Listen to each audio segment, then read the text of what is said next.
Good evening, everyone. I would like to welcome everyone to the Development Operations Services Standing Committee for this Wednesday, May 23rd, 2018. So welcome. I could call the Standing Committee to order. Can I get a mover and a seconder for the adoption of the agenda? Moved by Councillor Edwards, seconded by Councillor Jeffrey.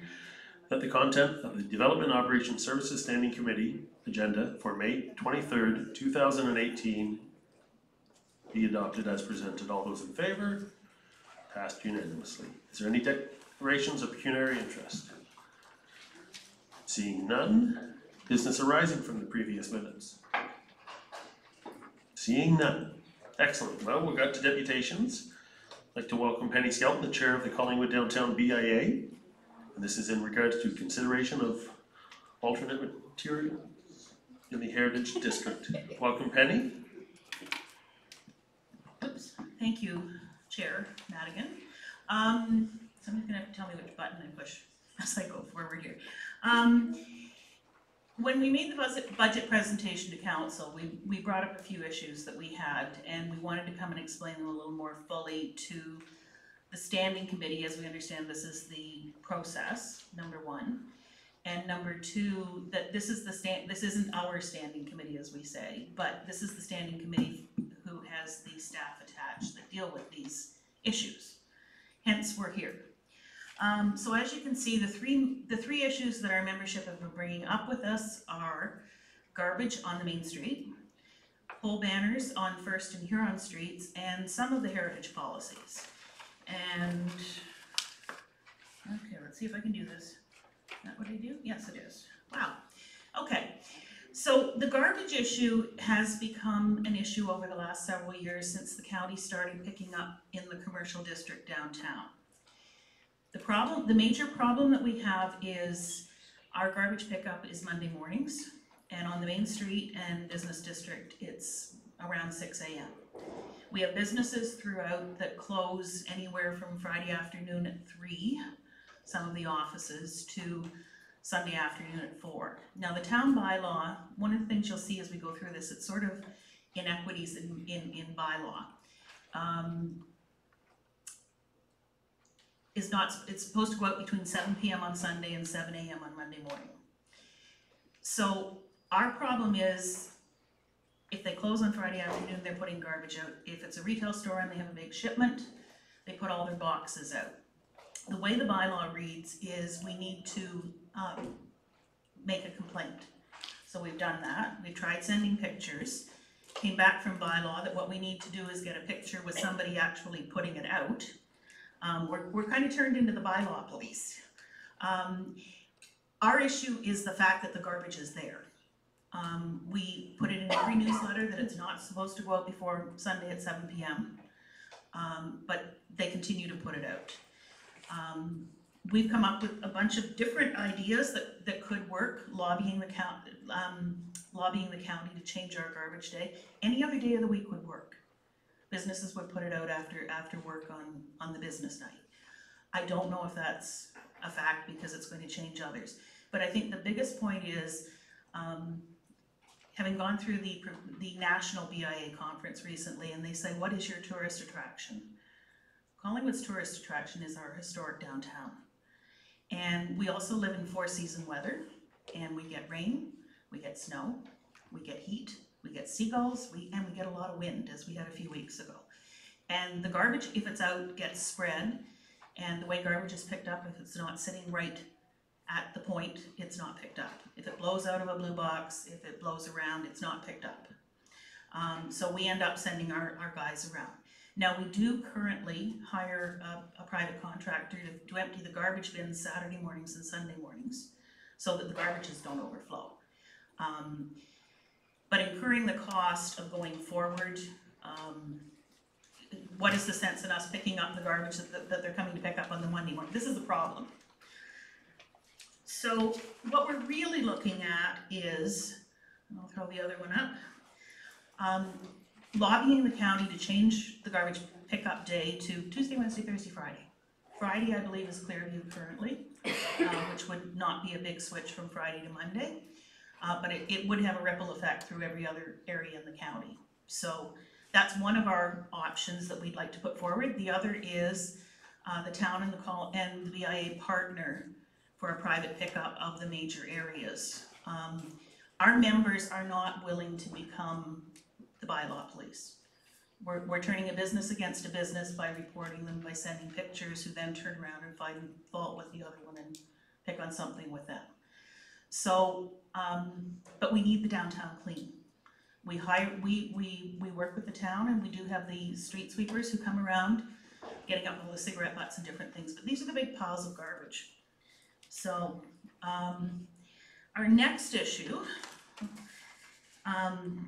or idea, that's long been on our radar. When First Street was redeveloped, the pole banners are the street lamps along First Street are the same as throughout the downtown, but they don't have any pole banners on them.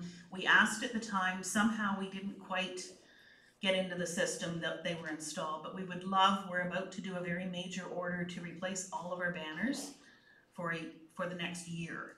And we would love to be able to include First and Huron Street. So from Pine Street, which is our district, through to St. Paul. Any of the town ones, we're willing to put the pole banners on and put the banners, buy the banners and put them on. Our idea is something like the wayfinding idea. As you're driving in, you would see "Welcome to Downtown Collingwood," and as you're driving out, you would see "Thank you for coming to Downtown Collingwood." It's an idea, and then, or we could use the same type of banners that we use, i.e. the poppy banners. We're gonna get some lovely kite ones this year.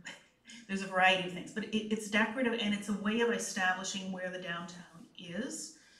The nice part is the lights are there. We just need to put the pole banners on, but we need permission to do that. We've tried in the past, but it just hasn't quite made it through the whole system, so we're back again to ask.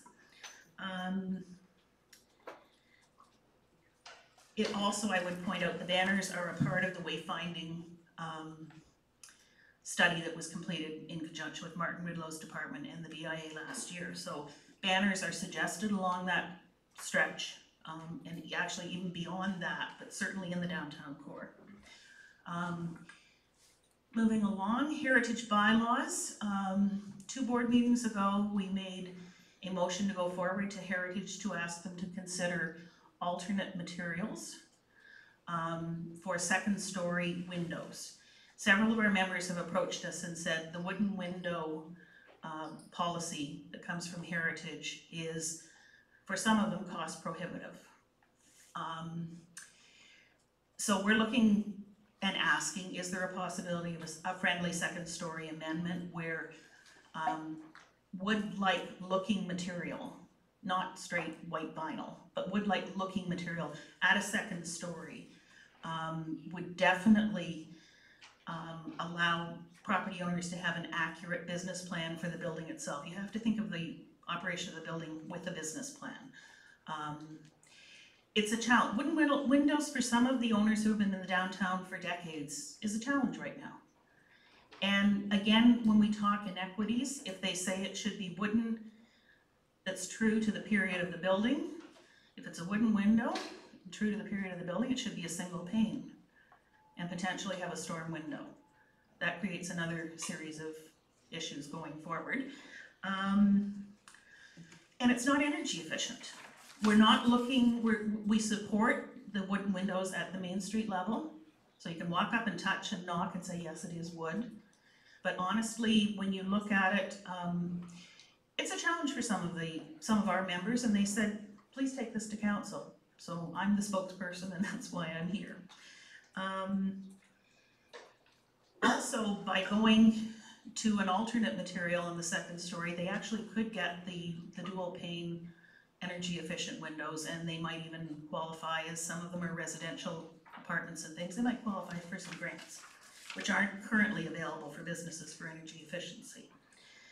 So I think I've covered all of those points. The next one, the paint colors. We still have a few members who feel very strongly, and I thank Nancy Farrar for sending us the policy, which is one I had missed, or the staff report from 2016. But we put the picture of Sushi Han there because they had a very tiny red dot that they wanted in. They were held up for a very long time getting their sign because it was a red dot, they kept saying no red. Now there are reds within the recommendations, so it's a challenge for some of them when they look up and down the street, and honestly, from our members' perspective, they say, well, Bank of Nova Scotia's red, bright red. National Bank is bright red. But those are corporate colors. And when you have independents mixed with corporates, there's a challenge for some of our people to see why they're treated in a different manner. So those are the most important points, and I don't want to belabor a lot of it, but for some, I would like to go back to the wooden windows. We currently have a couple of people looking at windows. Wooden windows are twice, if not more, the price than a regular energy efficient window to put in at a second story. And I think we need some dialogue, and that's really what we're asking for, and some consideration. So I would say thank you, and I would ask if there are any questions. Trying hard to stay in my 10 minutes. Thank you very much, Ms. Skelton. As chair of this committee, not knowing what Ms. Skelton was going to speak about this evening, I obviously, as an owner of a downtown business, have a conflict. So thank you very much. You're also a BIA member. And I am a BIA member, so I will be passing, I took my diligent notes, and I will be passing the chair to Vice Chair Jeffrey, please, and thank you. My pleasure. Questions, Council? Deputy Mayor? Yes, thank you, Madam Chair. No question. Thank you for the presentation, and my apologies for being late. Yes, quite all right. It's understandable. Sun's shining too. Might have been in your eyes when you were driving or running down the street.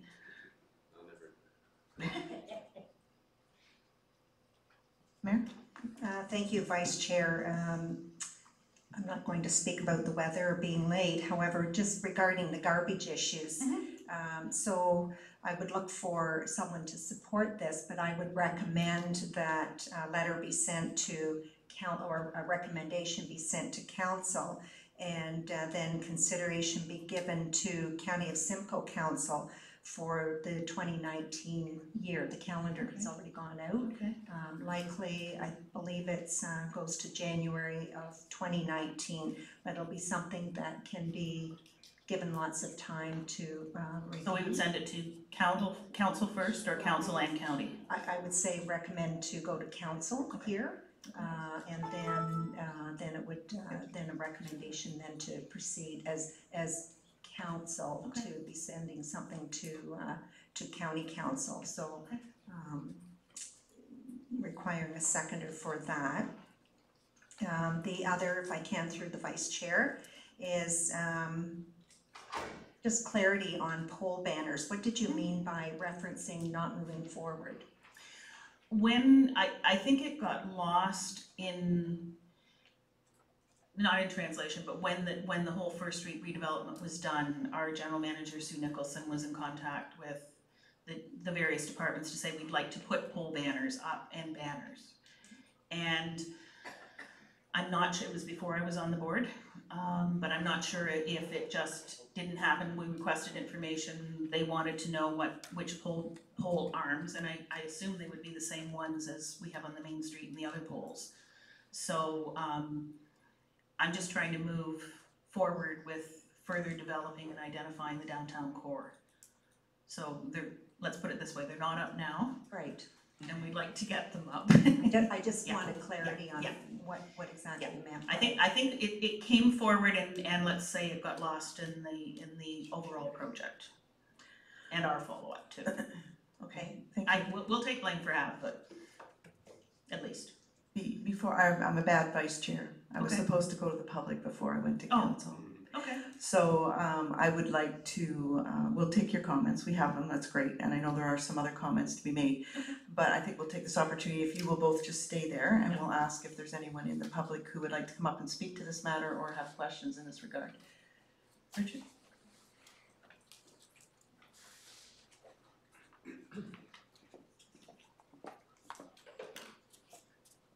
Thank you. My name's Richard Lex. I'm a member of the BIA, or BIA member as a downtown business owner.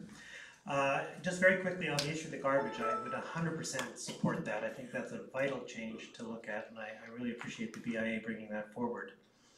I just want to make a couple comments on behalf of the Architectural Conservancy Collingwood branch on the issue of the wood windows and using natural materials.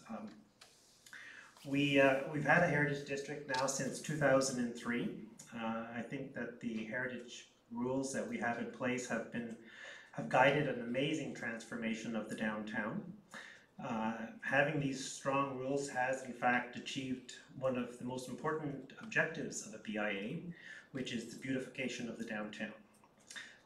And as the BIA mentioned, Collingwood is a gem. Collingwood downtown is a gem. It's a great tourist draw because of the heritage aspect of it, and the great heritage district that we have does in fact attract investment in the downtown, and we've seen a number of recent restorations of buildings downtown, strong investors coming into the community. The most recent one example would be Days Auto Body. That will be an amazing transformation, keeping the heritage buildings. So I think these investors feel secure that we do have strong rules. They know what to expect. The rules, I don't think, are onerous. They're certainly, in terms of the windows, quite lenient. A lot of heritage districts have much tougher rules on windows, requiring the old windows and having storms. We don't require that. We do allow, the downtown and the Heritage Committee does allow dual pane windows. They are absolutely as efficient as any non-natural material, and I can tell you that. I've done plenty of restoration downtown. We've always used wood windows as we're required to, but we're happily doing it. And certainly they're very energy efficient windows. In many cases, wood windows would be more energy efficient than aluminum windows. So I don't agree that wood windows are double the cost. They're not nearly double the cost. There is an extra cost, there's no question. But there's a lot of options available in wood windows. And it's also a question of authenticity. If we're going to have a heritage district, we need to use on the facades natural materials. It's also important to note that it's a provincial standard and a national standard when it comes to heritage districts to have wood windows. Now, what I would be happy to support the BIA on is they wanted to look at this and advocate this, and that is the understanding that there is an extra burden on property owners that have heritage buildings. I think there's a lot of advantages to having heritage buildings, but there is a burden in terms of maintenance, and that's why a number of years ago the Heritage Committee came forward with heritage grants for repairs and also for the heritage property tax relief, which certainly is very helpful. It's a rather small amount. It doesn't really go to covering the costs that are required, but I think I would love it if the BIA and others would advocate an increase to the grants so that some of these extra costs could be absorbed. And I think that would be a much better alternative than watering down our heritage guidelines. Also, I want to quickly point out that you can't just take one thing out of the heritage guidelines. You have to open up the entire, it is a bylaw, you have to open up the entire package of rules. And that would be all the comments I have to make on that. Thank you. Thank you, Richard, that's great. Paul? Name's Paul Andrews. I'm the past chair of the Heritage Committee. I am now just a private citizen. On April the 18th of their minutes, there's tax relief. And I think this speaks to probably the problem and possibly the solution. The heritage system has two types of tax systems. There's a tax relief system and a tax grant system. The tax grant system, you get your $3,000 and that's fine.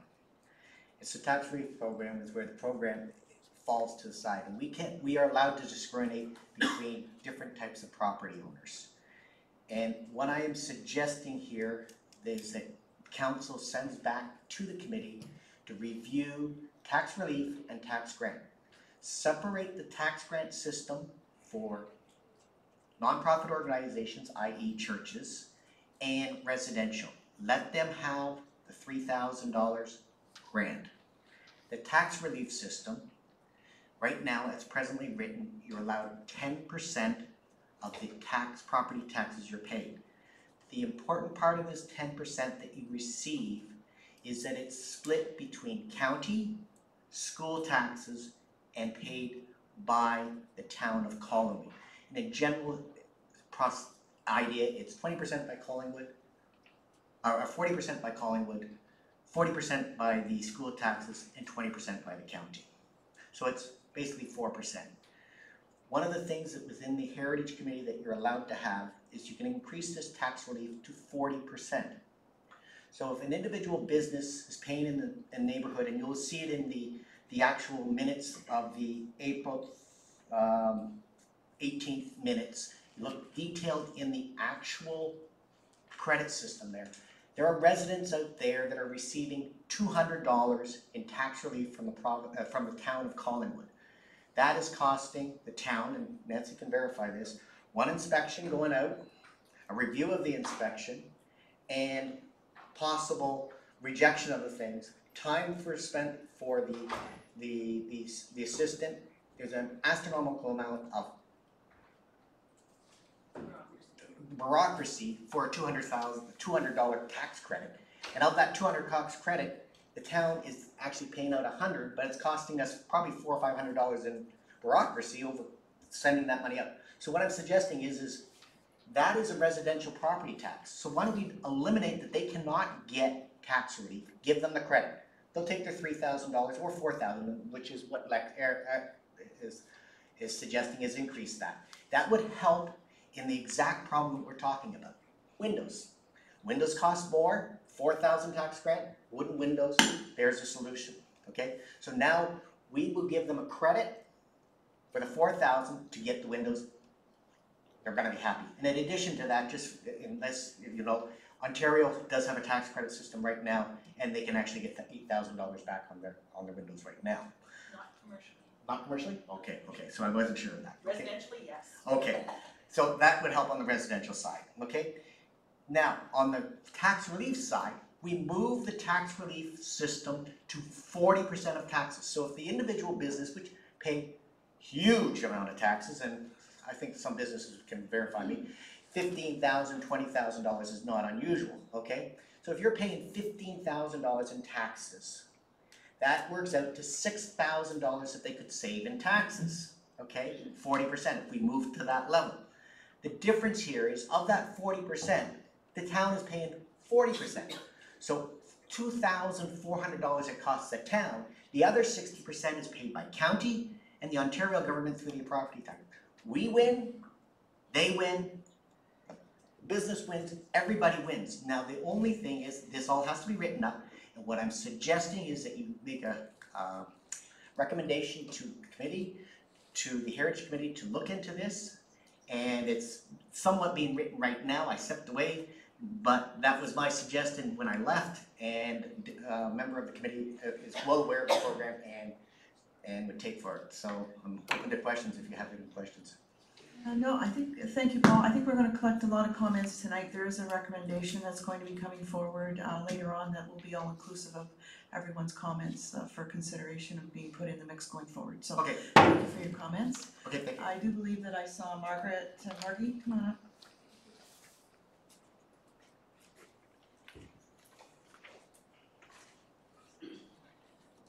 Yes, I'm Margaret Moy, and a past member of the Heritage Committee and also a member of ACO. I just would like to offer a quick rebuttal to what was just said. The grant is not part of the tax program. It is a grant application program. And I believe in equity, and I was on the ground floor when the tax relief was researched and brought into bylaw, I believe in 2010.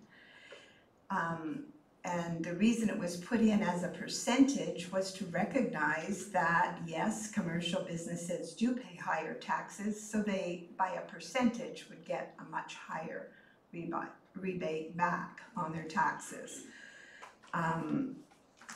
I believe again in equity, residential heritage property owners also have expenses in keeping up their properties. They have to paint, they have to replace wooden windows, they have to repair the big porches that are out front. So that is my personal feeling about changing the taxes, and of course, any kind of increase in the tax relief, walking instead of running to 40% would be great to move the 10% up to 15 or 20 and to give some relief that way if it were possible and in the budget. And I know it would have to go forward in the next budget year. Anyway, enough of that. In response to the color palette that Penny brought up, I believe there was some discussion in the past about the color palette and it had never been adopted by council, but the new palette or the old palette with that adjustment has been now adopted by council. So it is part of the bylaw now. As far as the windows go, I again support the Heritage Committee motion that they made. I did attend the April meeting as a public visitor, if you want to call it that, and I do support the ACO stand in it, of course. I also attended the Heritage Awards this past year, and it was a BIA member that received one of the awards, and he did mention that to council he was most appreciative and said that in order to maintain our fantastic heritage downtown, council's going to face some really difficult decisions. And he encouraged council to stand strong and firm to preserve and protect, basically. And we do have the bylaws here, and it does say that in here, restoration is preferred to windows number 1. Number 2, if you have to use replacement, it talks about wooden frames. It does not specify that you must have single pane. And I want to speak also personally. I've had to replace and restore some wooden windows, and mine happened to be way up on the attic floor, which is the 3rd floor. And I went to Rick Lex and said, where do we go to get these wooden windows? And he referred me to Mennonite in Newton, Ontario. And I think I we shared this with the chair, who's out in the hall right now, and we had to have our window, for a storm window, we went to the idea of an inside storm window, but it was low E, argon, double glazed, one of the huge, long, narrow, rectangular windows, and we had 2 side ones done. My bill with taxes in, plus weather stripping and everything added in, was $381.94. And part of that came back as a grant as well. So, I mean, the incentives are there, researching, and maybe perhaps we can take a positive role in this as part of the ACO, and maybe looking to do a workshop and bring in some, resources, some comparisons of what vinyl windows cost versus the wooden windows, and maybe some good sources that people have used, and I'm quite willing to share the one that I used. So it's a difficult situation, but as you know, in the past, I strongly support our heritage district that we have, and whether it be part of the downtown or all the designated homes around as well. So I support staying with the bylaw that has been developed. Thank you for listening. Did you turn that out again? Okay, public, Matthew, okay?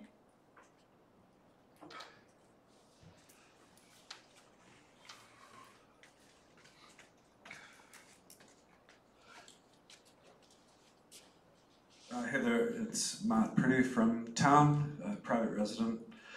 Mrs. Skelton had discuss the garbage, and I noticed there's a new hire, street sweeper, which is good to see. I'm wondering if we should hire more. You know, for summer jobs, if we hired like 3 all day, 2, I'm not sure what the budget costs, but like the request of sending the money between Municipal and the BIA, those are good strategies. Like every time we can do a partnership and, you know, cover a little more ground, does that include Ontario Street? Does that include the bus station? Oh, that's a mess. Like the bus station, just people love throwing garbage on the ground. It's like a sport. And what about adding another bin, maybe? You know, Domino's Pizza? People kind of go a little, like, they go a bit of a distance down the street, you know, and then they're on their way home or something, like adding a few more bins, like maybe cover up to Domino's Pizza. Waterfront, possibly, but the bus station, it's a bit of a mess. It's a bit of a mess.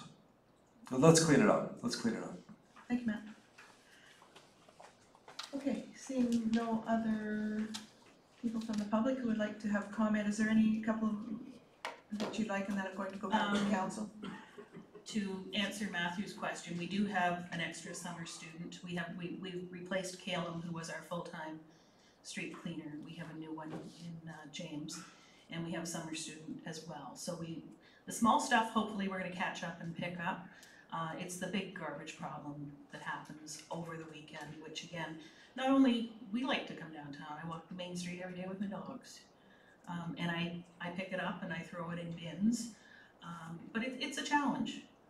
And I appreciate one thing that was discussed at the BIA board table, when we talked about the alternative modern wood-like substances that are out there that can be used. There isn't a resource out there that people can go to and say, okay, because 2 of the people who were looking for wooden windows, the only place they could find them was one business in town, which is like sole sourcing. So, I mean, if there's the opportunity to build up a resource that you can turn around and even hand over a sheet and say, here are places that you can get wooden windows, here are approximate costs, that may help some of our members.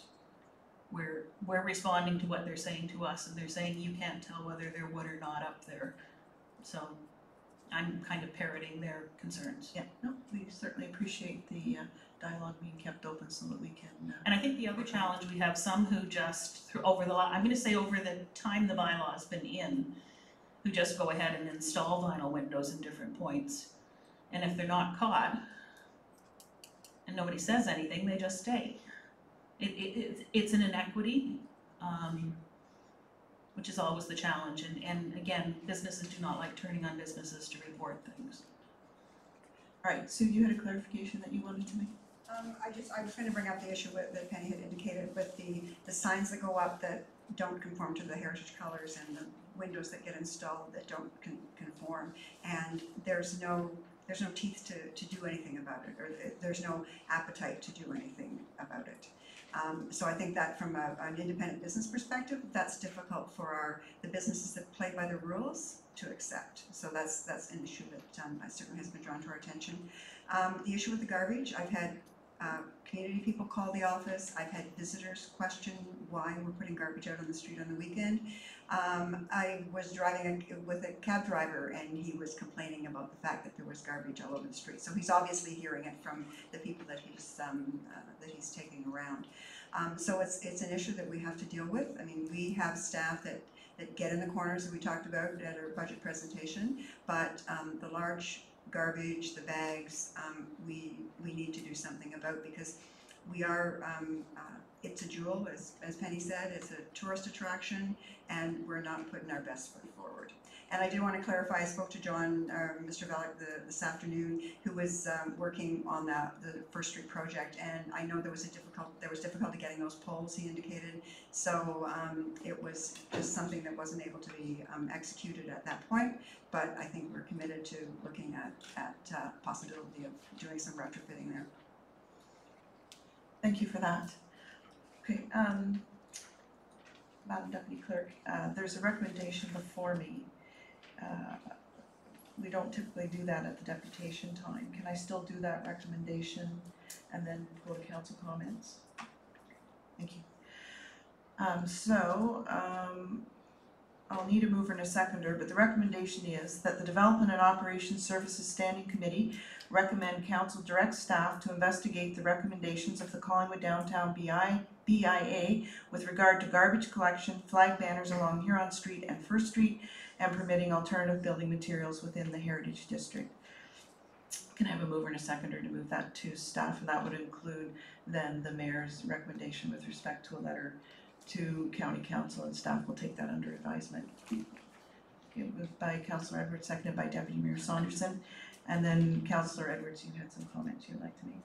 I think any of my comments have already been covered by that motion that we're going to put forward to council for further consideration. So rather than delay it at this point, I would say that there seems to be a lot of information available heritage-wise, and perhaps some sort of, you know, when you can find a supplier somewhere else, if that information is made available to people in the Heritage District, it would make it a lot easier if there's sort of a reference directory. It's almost a that would really source help. guide.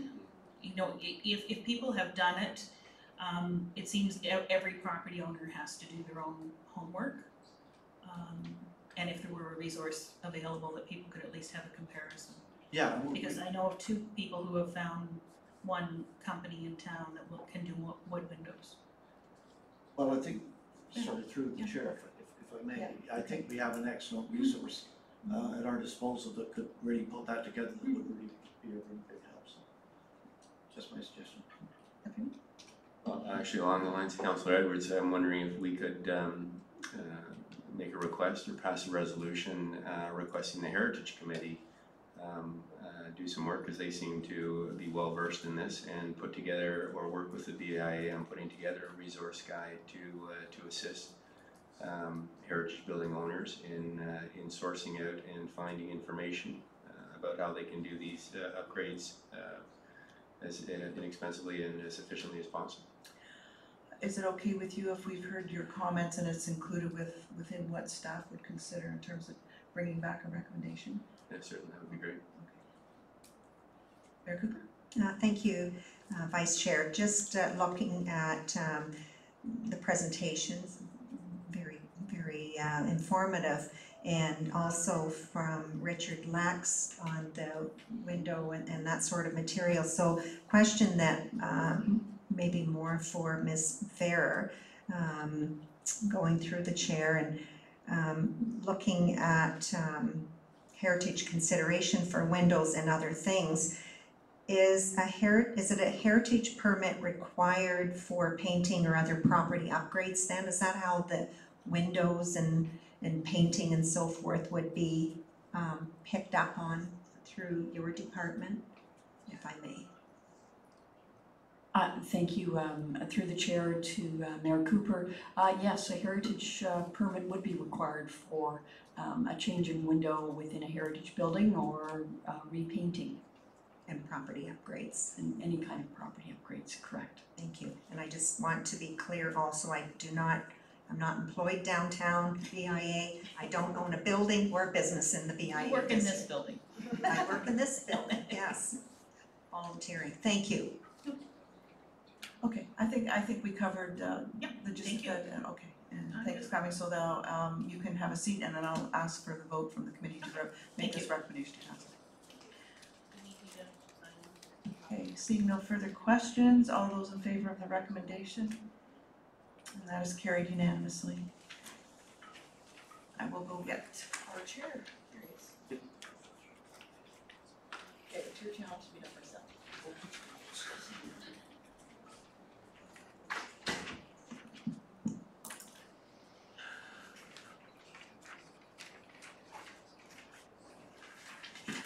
All right. Thank you very much, Penny, for that well-received, informative presentation.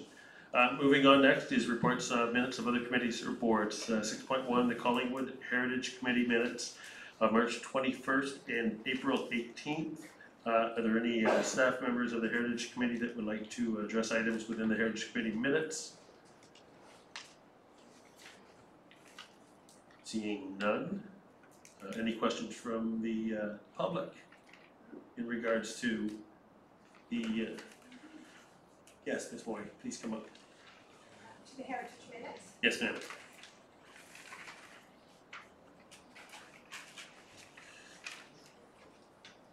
Thank you. Welcome. I am specifically looking at the Heritage Minutes from April. Although this did not get into the minutes, I did attend the meeting and I did present in the public input section at the end. And it's a good news story. I was giving an update on all the different walking tours that have been developed in the last year and a half to 2 years. And I want to give you the good news that the West End walking tour has been completed and it's at the printers now. So it should be coming out in the next week or so. It turned out being a much bigger project than we ever imagined at the very beginning. And the other good news is that we've run out of print of the downtown walking tour and it needs reprinting. So that's a good thing. People are taking it, they're walking, they're learning about our heritage. So I think that's all excellent. And there are a few edits that need to be done before that too goes to the printer. Now, although I'm no longer on the Heritage Committee, they're accepting my work as a volunteer. So I'm hoping to get those edits done because I'm leaving again for the East Coast in June. So I hope that's off to the printer before I leave. So good news story, you know, we're spreading the word here.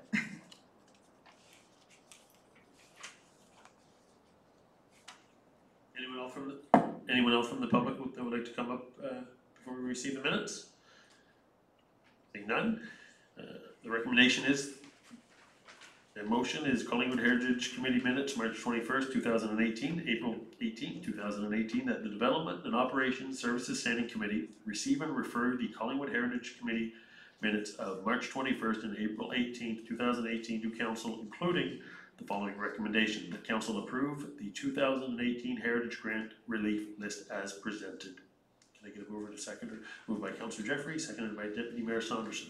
Do we have any questions from the committee regarding the minutes? Mike, you don't want to ask that question? I'm sorry? You don't want to ask that question about the staff? So I'll Sorry, there was mention on that set of minutes that there were no staff present, so it was just a typo that we cleared up with the chair and the clerk beforehand, so. So if anyone's at home reading the minutes and wondering where the staff were, they were there. Just a program that there was a glitch. So, seeing no more questions, I'll call for the vote to receive the minutes. They're passed unanimously. Excellent. Staff reports. P 2018-18, extension of draft approval. Need no plan of subdivision. Ms. Fair, would you like to speak with this? I would thank you very much, Mr. Chair. This is an extension of a draft plan that was originally approved by the Ontario Municipal Board back in 2012. As I believe everyone knows, there is a considerable amount of work ongoing on this site at the present time. That work is ongoing based on a pre-servicing agreement that was entered into with the town. I believe it's last fall, and Mr. Vellick is certainly here and he can speak to it in greater detail. The other thing that is happening with this property is that they were just at it's no longer called the Ontario Municipal Board, it's the Local Planning Appeal Tribunal, and they had a meeting last week. This extension was discussed at that hearing, and it was delayed until it was considered by council, but there is also an open file with respect to that extension with the tribunal.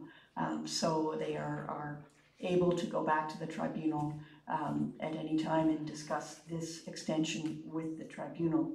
I guess any other, and certainly there have been a number of submissions in the last, I would say, afternoon, this afternoon with respect to this extension, and a number of comments have been made, and we would be happy to answer what we can of those comments. Obviously, we have not had them very long. Some of them from our brief review seem to be operational issues as opposed to draft condition issues. And draft conditions are really the conditions that are to land in a subdivision agreement. So they're the matters that are to end up in a subdivision agreement as opposed to operational considerations, which are more likely to be in a pre-servicing agreement or the actual final subdivision agreement. But anyway, Mr. Chair, Mr. Velick and I have both been working on this file for some time, and we will be happy to answer any questions that may come up. Thank you. Thank you very much, Ms. Ferrer, for just a brief background. Are there any questions from the public before the committee considers this report? Yes, please. Please come up and introduce yourself, and welcome to. Thank you.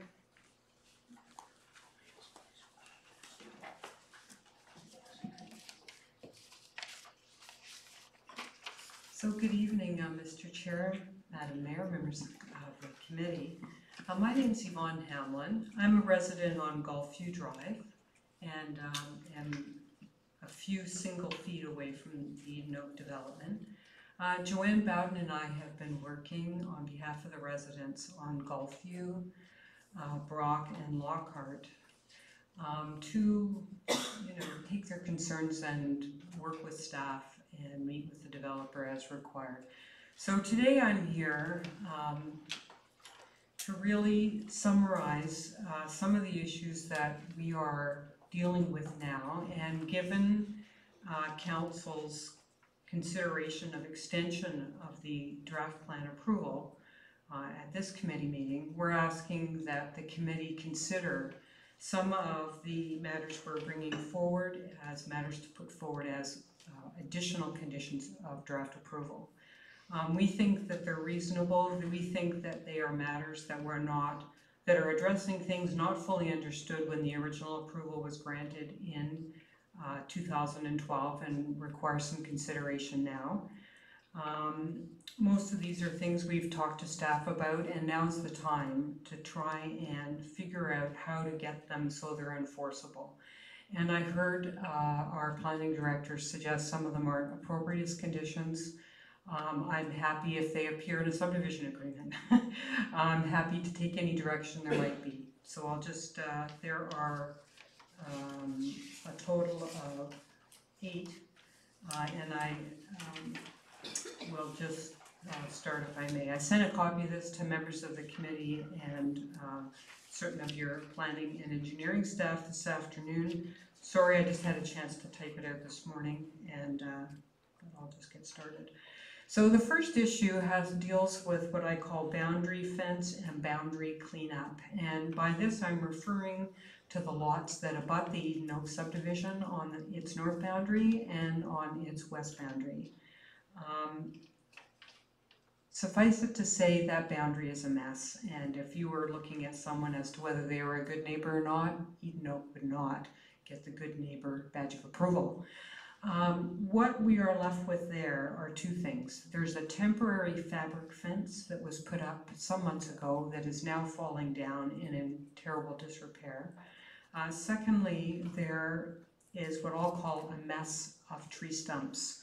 A month or so ago, Eden Oak had its people rush in and take down trees because under certain legislation governing migrating birds, trees had to be taken down if they're coming down by a certain date. Otherwise, the trees couldn't be taken down till the fall. So they came in, and I won't get into all the issues arising out of that, but I'm just going to address, they just took off, if I can describe, the foliage where the birds would rest. So that what's left are these, stumps.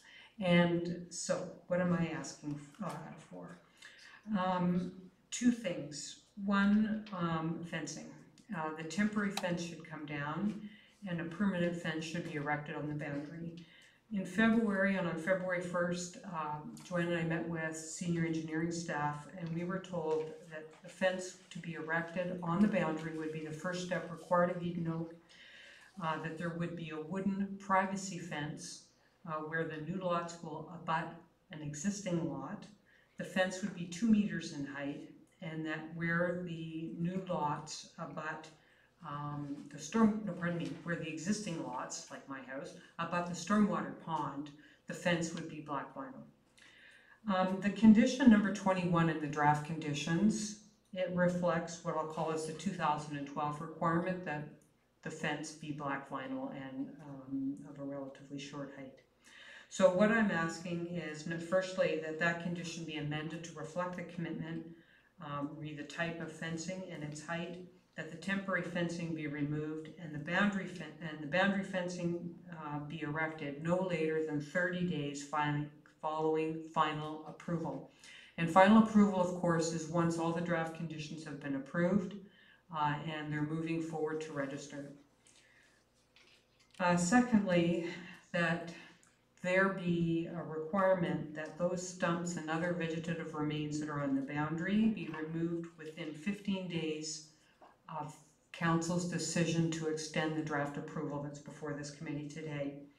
And I understand that council, the town is currently holding letters of credit held under pre-servicing agreement. Maybe it's the servicing agreement that Nancy was speaking to, or the permit to cut trees, but you have LCs in hand that allow you to clean up the site, I understand.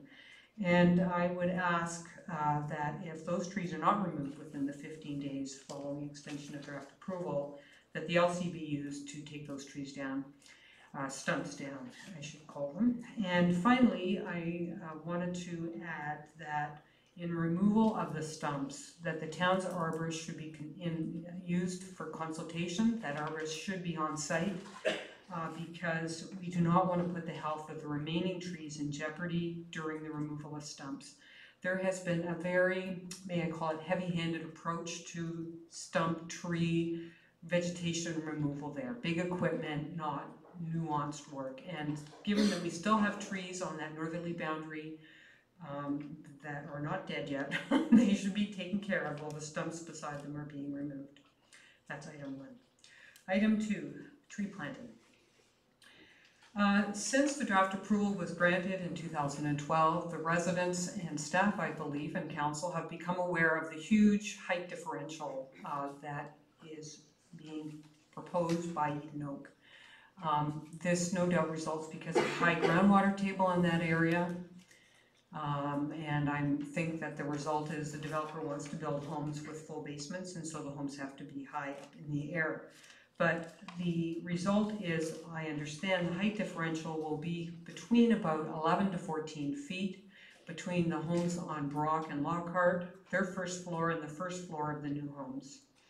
So there were sizable boundary trees. These are the ones that I mentioned are now stumps. What we're asking now is that as a condition of draft approval, Eden Oak be asked to plant trees to replace those boundary trees along the boundary, along its northerly boundary, a continuous strip, that they be relatively mature, and that they go in before the boundary fence is erected so that they have a chance to survive. The planting of trees would soften the impact of the loss of privacy due to the removal of the boundary trees and that huge height differential by adding a visual screen. And as we all know, trees also have the benefit of increasing the infiltration of stormwater, cooling the neighborhood, and decreasing runoff. So that is our second request. Trees be planted on the Eden Oak lands along the boundary. 3. Ms. Hamlin? Yes. Thank you very much, if I may. Oh, yeah. Very great presentation. I'm not cutting you off, but I'm just letting you know that we do limit it to about 10 minutes, and we're about 5.5 minutes in, and we're just hitting number 3. So I'm watching the committee members reading it very diligently, and maybe if we can go over the key points and then probably the questions that will arise from us reading them might be able to help with the time. Okay. And by no means am I trying to cut you off. I understand. But I just don't, we have to be fair for everyone. Okay. So I thank you very much. Okay. So what is the most important one? Number 3 is my personal problem, because I live close to Hurontario Street, And this developer does not clean here Ontario Street, and it is a mess. It is an embarrassment to visitors coming to the town. I cannot walk on here Ontario Street because of the dust. It was a huge problem in the fall. Asking that a condition of draft approval to require daily cleaning of Huron Ontario until staff advises this is no longer required. I have raised this with staff several times. They tell me that all we have to do is call staff, they will get out there, the contractor's supposed to keep the roads clean. This is not happening. We do not want the job of calling staff every afternoon and saying the roads are dirty, I have to get a car wash if I drive through there, my guests are getting dirty cars, I can't walk there. We want a condition of draft approval to enforce, have something to enforce. Planting on the phase 2 lands, the whole site now 60 acres is dirt. We would suggest, in particular with respect to the phase 2 lands, which will not be developed imminently, that a ground cover be placed to keep the dust down and help prevent runoff. We believe that there should be a requirement in the subdivision agreement to require the planting of a ground cover within 30 days of final approval on the phase 2 lands. The restrictive covenant I will pass over for the moment. The pond requirement is there's a pond being constructed in the west end near all the existing neighbors. There's a temporary pond there now which is quite stagnant. The condition we're asking for is in the subdivision draft conditions is that the owner be required to provide to staff an indication of the measures of the design of the final pond to show that the water will not be stagnant. What will they do? I know there are ponds in other communities where they put, I'll give an example, fountains, keep the water moving. There are probably others. I just raised that. Site restoration, which is number 8. There are a lot of sites in Collingwood that for various reasons haven't come to completion in terms of their development. We have no indication that this will be the situation here, but seeing that this site has been under development, I understand for some 10 years the development's been coming, and things are not proceeding at a huge pace, that there are going to be 2 phases, that the market's hot now, but we don't know what will happen in phase 2. We know there are huge groundwater issues here. All I'm saying is we believe the town should have some protection if for whatever reason this project is not finished, to go in, put some ground cover in, plant some trees, level out the thing, just so it's, you know, fine and not a big dust bowl and lots of holes and piles of dirt. And I believe that a condition of draft approval is required to allow the town to get LCs, to allow them to go in, should this be required. And the amount of the letter of credit for remediation could be reduced as each building permit's drawn. And it should be the responsibility of staff ultimately to decide if the project's been abandoned and that work by the town will be required. Closing in on my moments, I will also speak now to number 5, the restrictive covenant. This speaks to the fact that the lands that back onto the north side of the property on Brock and Lockhart are the ones that have been having a lot of drainage issues, in addition to ones on Gulfview. And the new homes that are going to be built backing on to the north side there and therefore abutting to Brock and Lockhart are going to have catch basins in their rear with a swale. And this work is especially critical in this area given the problems of this past spring. And if homeowners, the new homeowners of these new lots, were to build structures in that swale or plant trees or otherwise, it would affect the drainage. So what we're asking for is in that area restrictive covenants. And what are restrictive covenants? It is something that goes onto the title of each lot, and it would say you shall not plant, you shall not build structures, you shall not. And once there's a shall not on title, people who are buying those lots into the future, they have notice from their lawyer when the title's searched.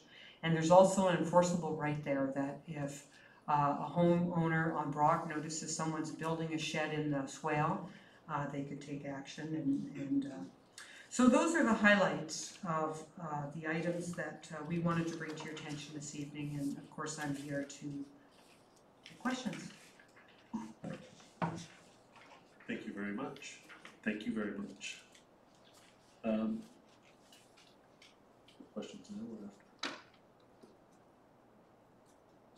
Any more from the public that would like to speak on this? Ms. Bowden? Mr. Pretty? Mr. Pretty? Pretty go first?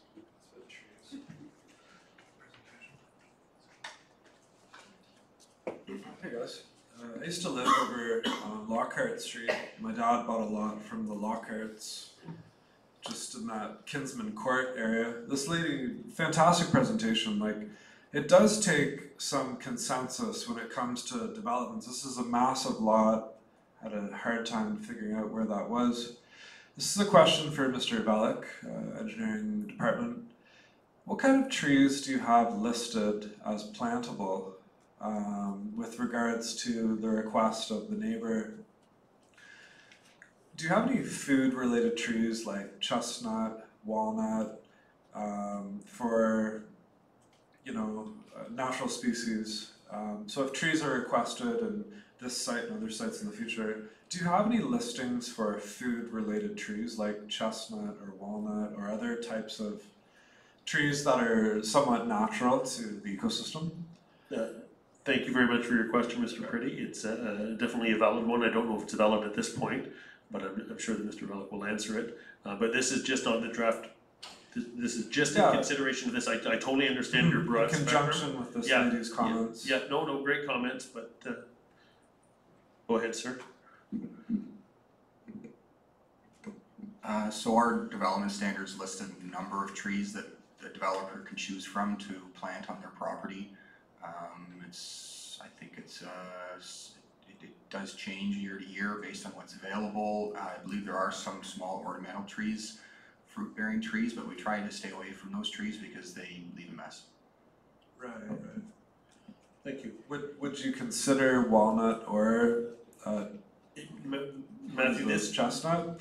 As I said, great. Quite valuable, actually. No, I again, I'll just, in regards to my comment, it is a valuable question, but not at this point.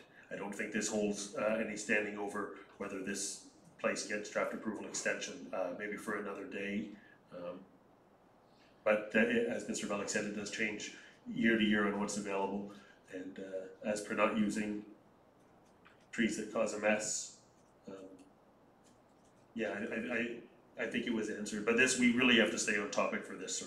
Well, and I know that you can appreciate that. I'm not satisfied with that answer. And food-related trees are indicative of a natural environment, Matthew, and the destruction of that, I'm not satisfied. I will take that into consideration, and I'm sure the staff understands that. Thank you, sir. Ms. Bowden?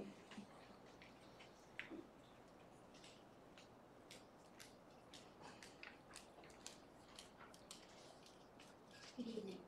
I'm sure Yvonne mentioned to you that we have 30-something residents ready to watch this on streaming. A number of people are still fully in support of what we're presenting here tonight and other nights and when we've been here, but find it difficult to come at 5 o'clock due to the work schedule. So just to know that it's not just a few people that you see here, there's a lot of people standing behind us. So I'm aware that this developer has been around for a while and has his draft plan conditions, but I am also been made aware that this developer is doing the bare minimum required. And don't we want to expect more than the bare minimum for those wanting to do business in Collingwood? And do we not want to attract businesses and developers that respect the community we have built and our residents? They should want to fit into the existing neighborhood and add value, not detract from it. Respect for what they are coming into should be paramount, and minimum levels will not change until Collingwood expects more.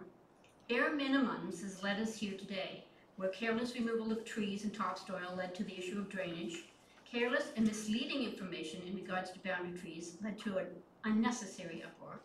And now timing issues have led to the need for an extension. We are not against this development behind us. We are against the way we are almost treating like we are forgotten by the developer and left exposed. We now have a barren wasteland behind us with all the trees removed. They've demonstrated that we don't matter to them. We need to matter to you, and we need you to act accordingly. Thank you. Thank you very much. Any other questions or comments from the public before the committee Sir, please come up and introduce yourself.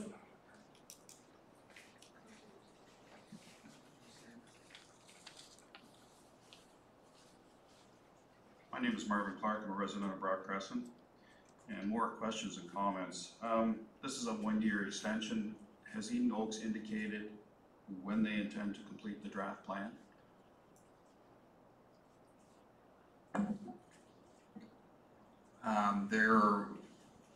They've communicated they'd like to start building homes this summer. There should be, I mean, they're approaching registration. I would expect registration of their subdivision agreement to be later this summer, late summer. So basically they can't build any homes before they get a plan of subdivision, is that correct? Correct. So they can't start on the phase 1 before they... Yeah, the lands aren't severed until the subdivision agreement's registered, the end plan's registered. They can't create lots and build on the subdivision. Tentatively this summer they would like to start. That's what they've communicated to me. Yes, they'd like to start as soon as possible. And again, I'd like to restate the mess that's been left on our southern boundary. You know, we've gone from fairly tranquil, you know, nice, peaceful setting, mature trees, to basically looking out our back window now at a haphazard silt fence. I don't think it's a lot to expect a developer to be a little more considerate, particularly with an infill. This is a huge project. There's going to be a considerable profit margin for these people, and rather than basically bullying us, I think maybe they should be a little more considerate. And if this is the minimum standard, I keep getting told that these people are meeting the minimum standard. Maybe it's the time that the town of Collingwood raise that standard so that it's not a substandard. Thank you, Mr. Clark. Anybody else from the public wishing to speak to this?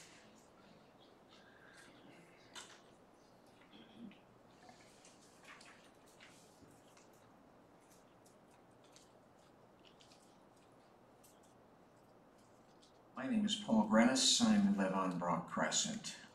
My question, if I may, is directed towards Ms. Farrar. So Eden Oak are asking for an extension.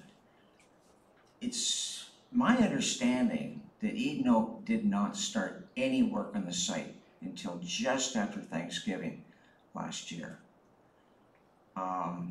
So is this an extension necessitated by their delay in starting the work?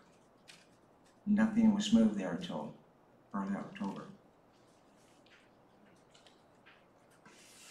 Through the chair to you, sir. No, really when they start the work and when they start the pre-servicing really doesn't have anything to do with how quickly they can get the subdivision registered, because you could have the subdivision registered without there being any on-site work, because registering the subdivision really requires them to enter into an agreement with us and to satisfy a long list of conditions. So it's somewhat independent from the actual start of the construction work. They chose to also enter with the town something called a pre-servicing agreement, and that allows them to start servicing before they actually have a true plan of subdivision registered on title. Thank you. Calling again anyone from the public that wishes to voice some concerns or questions in regards to this file? All right. The recommendation motion is that the Development and Operations Services Standing Committee support and refer the following staff report to the next regular meeting of council. That council extends the draft approval of the proposed Eden Oak McNabb plan of subdivision a further 12 months. July 6th, 2018. Can I have a mover in this? 2019. Thank you very much, Becky, for showing me a keen sense of the obvious. July 6th, 2019. Can I move her in a seconder? Moved by Mayor Cooper. Seconded by Councillor Edwards. I will second it, Mr. Chair, because I think it needs to get put on the floor. Right, right. And also I think it needs to go to council, but I think we need some explanation. Right, so. We can in the meantime, so to put it on the floor, I think is important. Thank you, sir. Can I get anyone from the committee Any questions or comments regarding the staff report? Mayor Cooper? Thank you, Chair. Through you to Ms. Farrer, a couple of items. Certainly, to be clear first, for open and transparency, I no longer have for about 20 some years had my in-laws no longer back onto Lockhart Road, Brock Crescent, so I believe I have no conflict today. Just a question regarding the 12-month extension through you to Ms. Farrer. Is that fairly common, 12 months, Nancy, or is some other number generally? Yes, through the chair to Mayor Cooper, I guess what would be more standard would be 2 years or 3 years. But in this case, the developer, from their conversations with Mr. Velick and the 3 engineering submissions, is very close to registration. As Mr. Velick has said, they anticipate being registered within the next couple of months. So we have proposed a 12-month extension. Usually it is actually longer than that that's been requested. Thank you. And if I may also,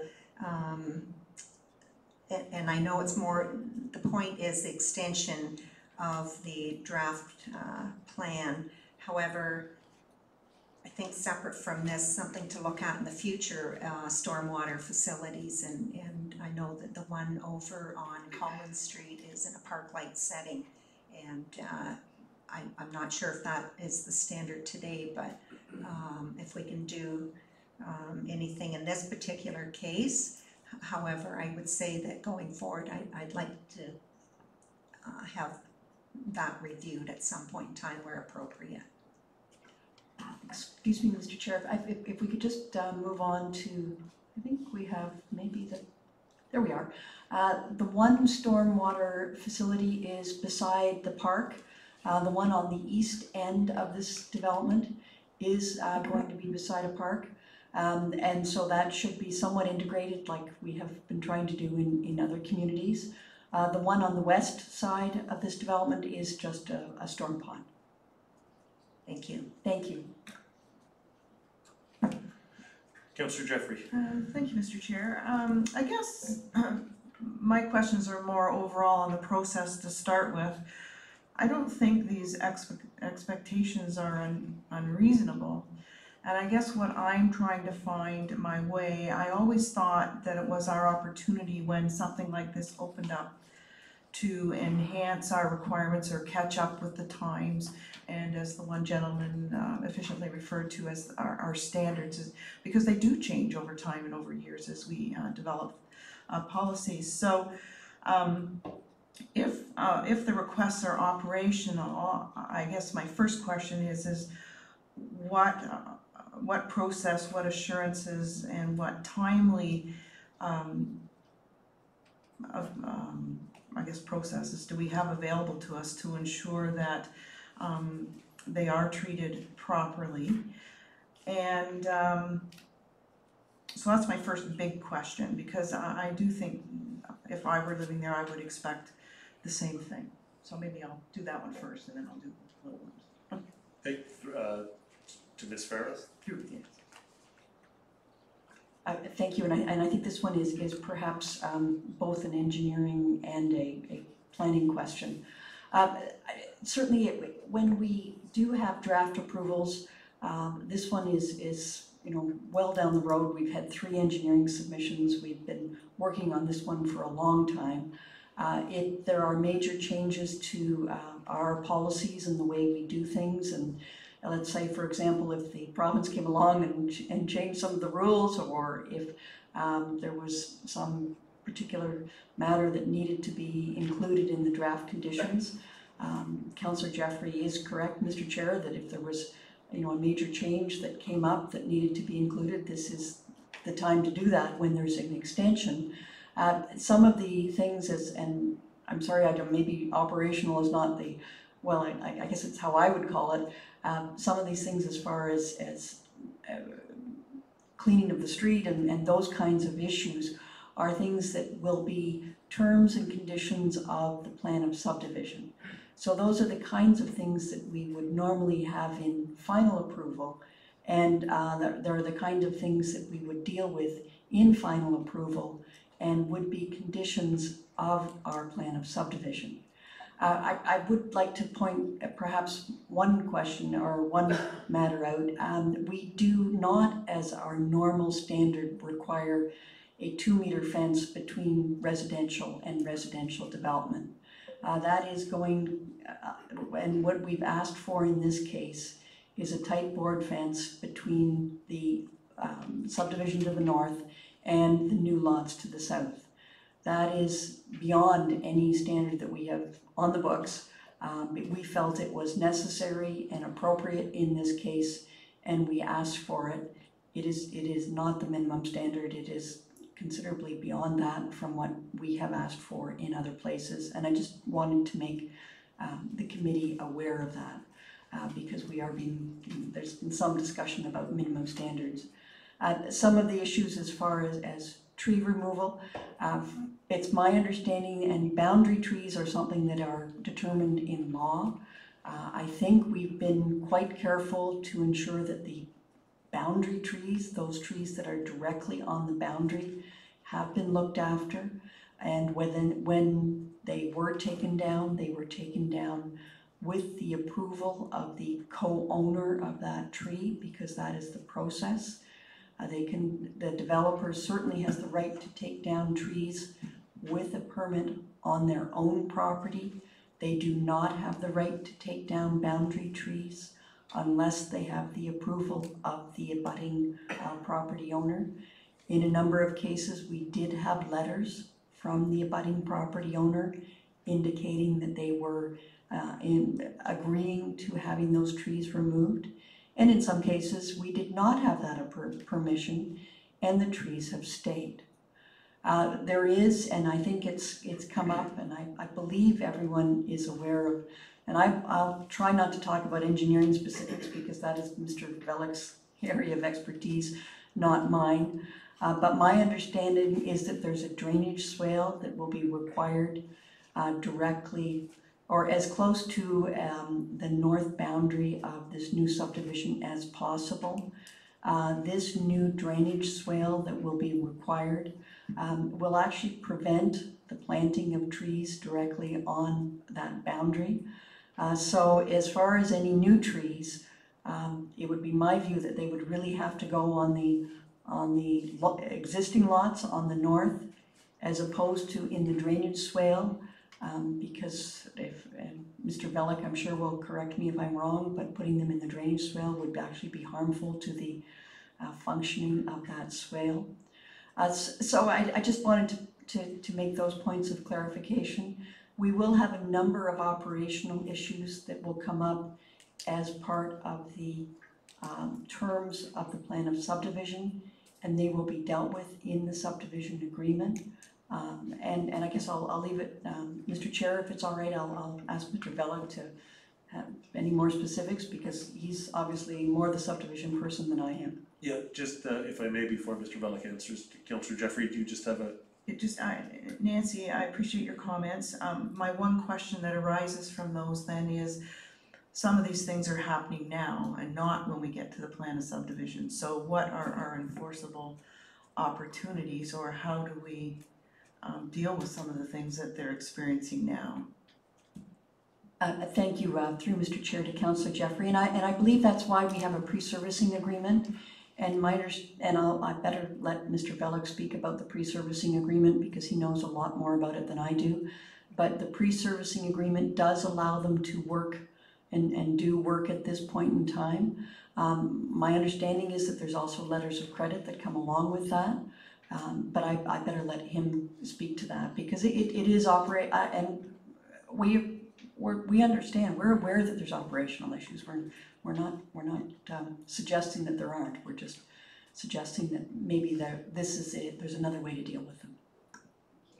Thank you. Yeah, I think a lot of these issues can be dealt with without additional conditions. I mean the major one is the fencing. The residents wish to have the privacy fence put up now. I don't blame them. I've spoken with the consultant's engineer this afternoon on the subject. They've tendered the work. They're wishing to award it as soon as they can and get it built. They're scheduling, they think within a month they can get the fence up. There's some coordination with some of the property owners. Some of the fencing, existing fencing is on the Eden Oak property, so they'll need to coordinate that with them. But I think getting that fence up as soon as possible is important. I don't know if there's other specifics to talk to. Councillor Jeffrey? No, thank you. So I guess then lastly, I would just say that staff can say to us in their professional opinion and confidently that going forward these things are going to be dealt with, and that our residents abutting this project are going to see results in terms of their requests of us, because I think they're reasonable requests. And then one small thing for now, it was brought to my attention that in the staff's report it refers to 119 townhouse units in the 24 blocks, and in the condition 1B it refers to 120 units. And so although it doesn't sound like a really big difference, I think sometimes the devil's in the details. So. Thank you, Councillor Jeffrey. Deputy Mayor Saunderson. Yes, thank you, Mr. Chair. Through you to staff, I guess by way of just some initial comments. I mean, this type of development is critical for the infill and for our Planning Act requirements. But having said that, fitting this type of development into an established residential area is very difficult. And I think the comments that the neighbors are not against the development, they're just against the treatment they've been receiving. And so I think the message here between the residents and the developer is, and I think our staff too, and goes a bit to what Councillor Jeffrey was saying, is what is our role in ensuring that these types of developments go in smoothly to protect our current residents and to allow the developers to put the infill in a way that's responsible and responsive to the needs of our residents. And so I think the step about the fence is an excellent one. But through you to staff, Nancy, earlier on in this term, we were dealing with property standards issues, talking about developments that may not be progressing at the speed we'd like, or maybe in phased in sections. And so I'm wondering, just dealing in point 4 of the concerns raised by Ms. Hamlin, planting of trees, or just making sure that the undeveloped portion in phase 2 is stabilized. My understanding is under our current property standards provisions, we have an ability to deal with that moving forward. Yes, through the chair to Deputy Mayor Saunderson, that's my understanding as well, that if properties are left without any kind of ground cover for a significant period of time, we do have a property standards bylaw that would step in and look after that. And certainly, you know, we don't want to we're not in any way trying to minimize the concerns of the residents. We just think that there's ways that we can deal with these things through a number of the tools that we have at our disposal. That's good, I appreciate that. I guess what we'd like to hear then around this table is, and for our residents, is what those ways are and how we are going to use them and implement them so that things can be addressed in a timely way, so that I think our role here is to try and keep this relationship on an even keel so the developers can do their job and they can do it in a way that's not disturbing our residents any more than is going to be required. So I would hope that when looking at these things moving forward, our property standards would be considering this. If there's a phase 2 and the land's being cleared and then left, I think that's an issue that has to be raised with the developer.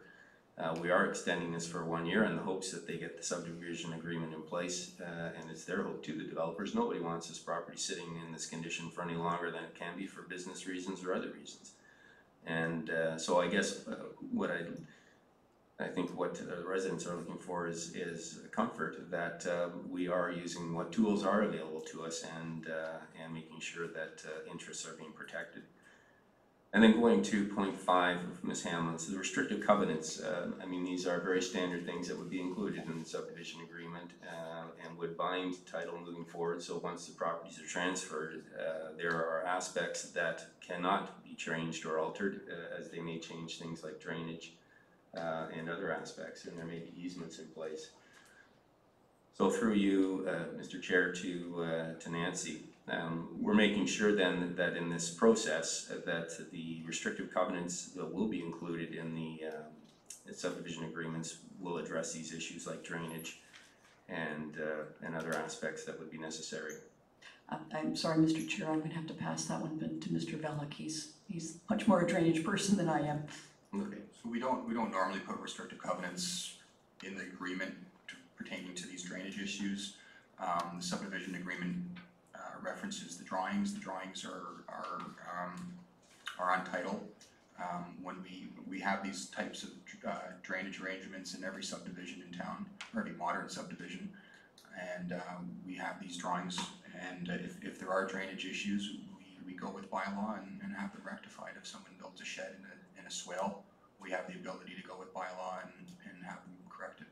I was really thinking more of erecting a building or planting trees, and I think Nancy referred to planting trees in the northern boundary there. It's going to get in the way of the swale, and it would be the same for drainage on the property. And I think Ms. Hamlin's quite correct from a legal perspective. I've certainly seen in agreements that you cannot put a building or put fences or trees or gardens on drainage swales because it's going to compromise its purpose. And I think that's quite commonly restricted. Yeah, we'll take an easement from time to time over when it's in the town's interest. When it's public water going through that swale, we'll take an easement that restricts anybody from building any structure on top of that swale. And I'm certainly okay with speaking to our solicitor about this if it's okay. If it has a concern with them. I don't think it's a big issue to have something added to the agreement if it makes everybody more comfortable. Yes. And certainly I've seen it, John. So I think in certain circumstances where the implications can affect the water drainage, which would affect adjoining landowners, it should be something we would want to get involved in. Yep. Deputy Mayor? And then I guess really just moving forward, I think we want to see this. I think the extension here is being asked for so it can accommodate this development moving forward. So we'd like to see that done, but we'd like to see it done in a way that's going to make sure that our residents' interests are protected and the developer can move forward, and that moving forward in the actual subdivision agreement, there are protections built in for the surrounding neighborhoods. That's my comments. Thanks. Mayor Cooper. Thank you, Chair. Just, I've also, where my husband and I have a swale in the back of our property, residential property, and it travels through the backyards. And there had been an issue a couple of years ago with further development of placing a structure on that swale, and of course everything backed up. But just to be reassured that bylaw addressed it in a timely manner, because there were 3 or 4 neighboring properties that had concerns this way, and it was addressed immediately. Thank you, Mayor. Councillor Edwards? Yes, yeah, thank you, Bob, through you to Nancy. When we have developments as large as this, and all the ground gets cleared, which is, of course, it's taking place quite a bit in Collingwood right now, it's really cleared so we can put the infrastructure in.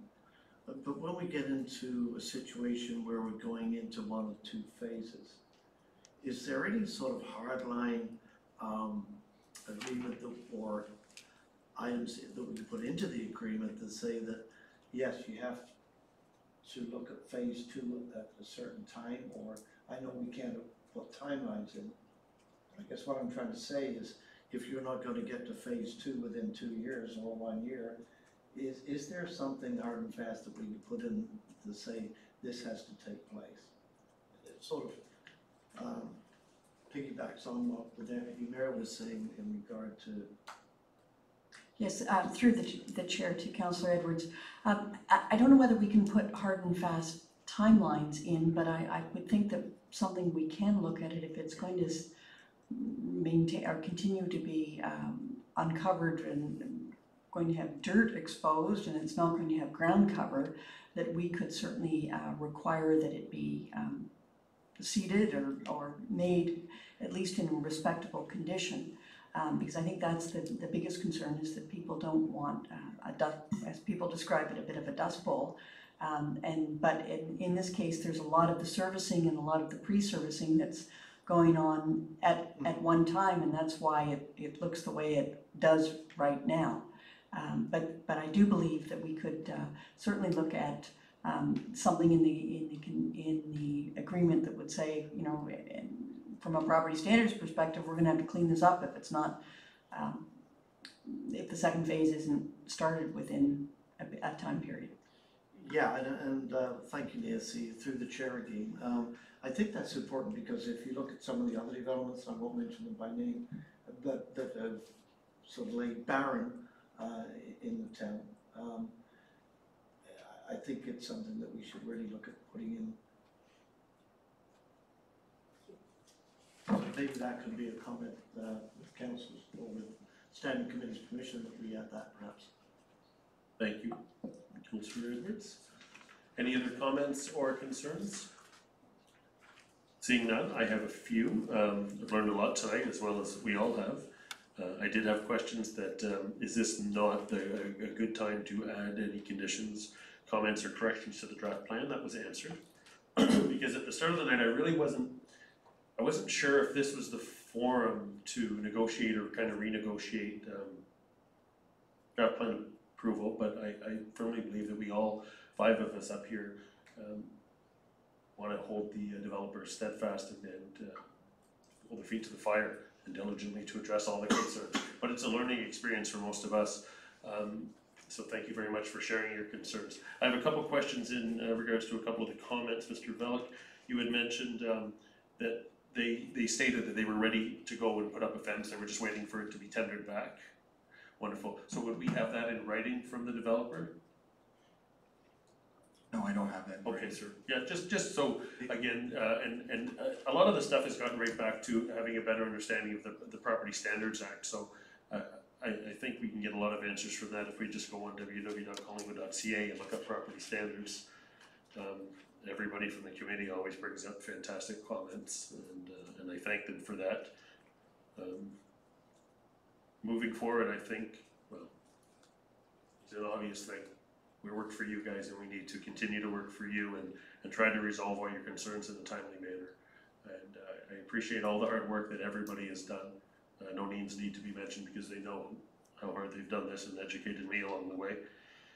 And I think it would be just a good corporate neighbor for them to do this, and I'm hoping that they're going to step up to the plate and do this. All these concerns will be brought to the attention of that, because to be honest, we didn't have a quickly mover and a seconder for this motion. So that meant that there was a lot of hesitancy from us. So I think we have a week or two to move heaven and earth, which will be impossible. Seeing no more questions, comments, I will call for the vote. All those in favor? All those against? Motion is defeated. Moving forward, Mr. Chair, just to clarify, this still means it goes forward to council, but without a recommendation from this committee, correct? Yes. Okay, thank you. Mayor Cooper. Thanks through the chair to Ms. Fair. Just understanding the process and going forward, I don't understand this will come to council for their consideration. And at that point, if this is not accepted, what are the next steps? What should we be prepared for? Thank you. Ms. Fair? Thank you, through the chair to Mayor Cooper. Because this, the property owner has already referred this to the local planning appeal tribunal, and the tribunal is really waiting to see what council has to say. I'm sure that their lawyers will be very quickly making a couple of calls to try and get a hearing with the tribunal if it is not successful at council. That would be my guess, is that they would be doing that quite quickly, just because I'm sure that they do not want their draft approval to expire. So I would anticipate that they would be trying to get a hearing before the tribunal in short order. Thank you, Member Cooper, for your question. It does still go through to council. It just doesn't go through with a recommendation, and I'm hoping for me that some questions will be answered within the next week, so we can move forward on this. There was a couple concerns that were brought up, but we don't need to belabor this point. I thought they were well done. Any other questions or comments before we move on? Councillor Jeffrey. Yeah, thank you, Mr. Chair. I think you've summarized it up quite well. My expectation was that staff would have between now and the council meeting to get us more information and more comfort as to how these processes are going to work and ensure that the residents get what the best that we can do for them. So I understand fully the whole consequences of the extension. Excellent. Well, if you were here for the Eden Oak, you can stay for the rest of it. If not, thank you very much and enjoy your evening. Moving forward, 7.2, P 2018-19, removal of the holding H zone symbol, Phase 6 of Mountain Croft Plan of Subdivision. Ms. Farrer, would you like to provide an introduction of the staff report, please? Thank you, and this is frankly almost ironic. Here's a plan of subdivision that has taken quite a length of time to move forward, but houses are being built at a high level in this subdivision. It's the H removal of the final phase of Mountain Croft, and we're pleased to see that frankly this corner now looks like a residential subdivision. And it's moved along very well in the last, I would say, 2 years. They do have, they've entered into a full plan of subdivision with us. We have all of our letters of credit and everything's in place from our perspective. Excellent. Are there any questions or comments from the public before the committee considers the report? Seeing none, the recommendation or motion is that the Development and Operations Services Standing Committee support and refer the following staff report to the next regular council meeting of council. That council enact and pass an amending zoning bylaw to remove the holding 12H12 symbol from the Phase 6 portion of the Mountain Croft Plan of Subdivision. Can I get a mover and seconder? Moved by Mayor Cooper, seconded by Councillor Edwards. Does anyone from the committee have any questions or comments? Seeing Mayor Cooper. Yes, through the chair to Ms. Farrer. When did this development begin, Nancy? I'm just trying to recall. I know that on the corner there was a commercial on the very highway corner, and just when the subdivision process started here. Through the chair to Mayor Cooper, I'm sorry, you're testing my memory. It's got to be 10 years ago if it's a day. I would think actually longer than that. And I'm thinking 2005, 2006, something like that. Thank you. So I guess congratulations shortly. Any other comments or questions? Seeing none, I will call for the vote. All those in favor? Passed unanimously. 7.3, P 2018-20, Part Lot Control Exemption Bylaw, Pretty River Estates, Block 179. Ms. Farrer, would you like to provide an introduction to this as well? Yes, thank you, Mr. Chair. This is a block that was left without being divided into 3 parcels when we were originally building and designing the Liberty subdivision. There was always the thought that it was going to be an entrance to the property to the west, and we weren't sure where the entrance would be, and therefore the whole block was left open. But now there's a clear indication as to where the entrance will be, and therefore the rest of the block is being divided so that there can be 3 homes on the rest of the block. And actually I think that we did do this once, I'm sorry council, and they didn't get all of their paperwork done in time, and so we're doing it again.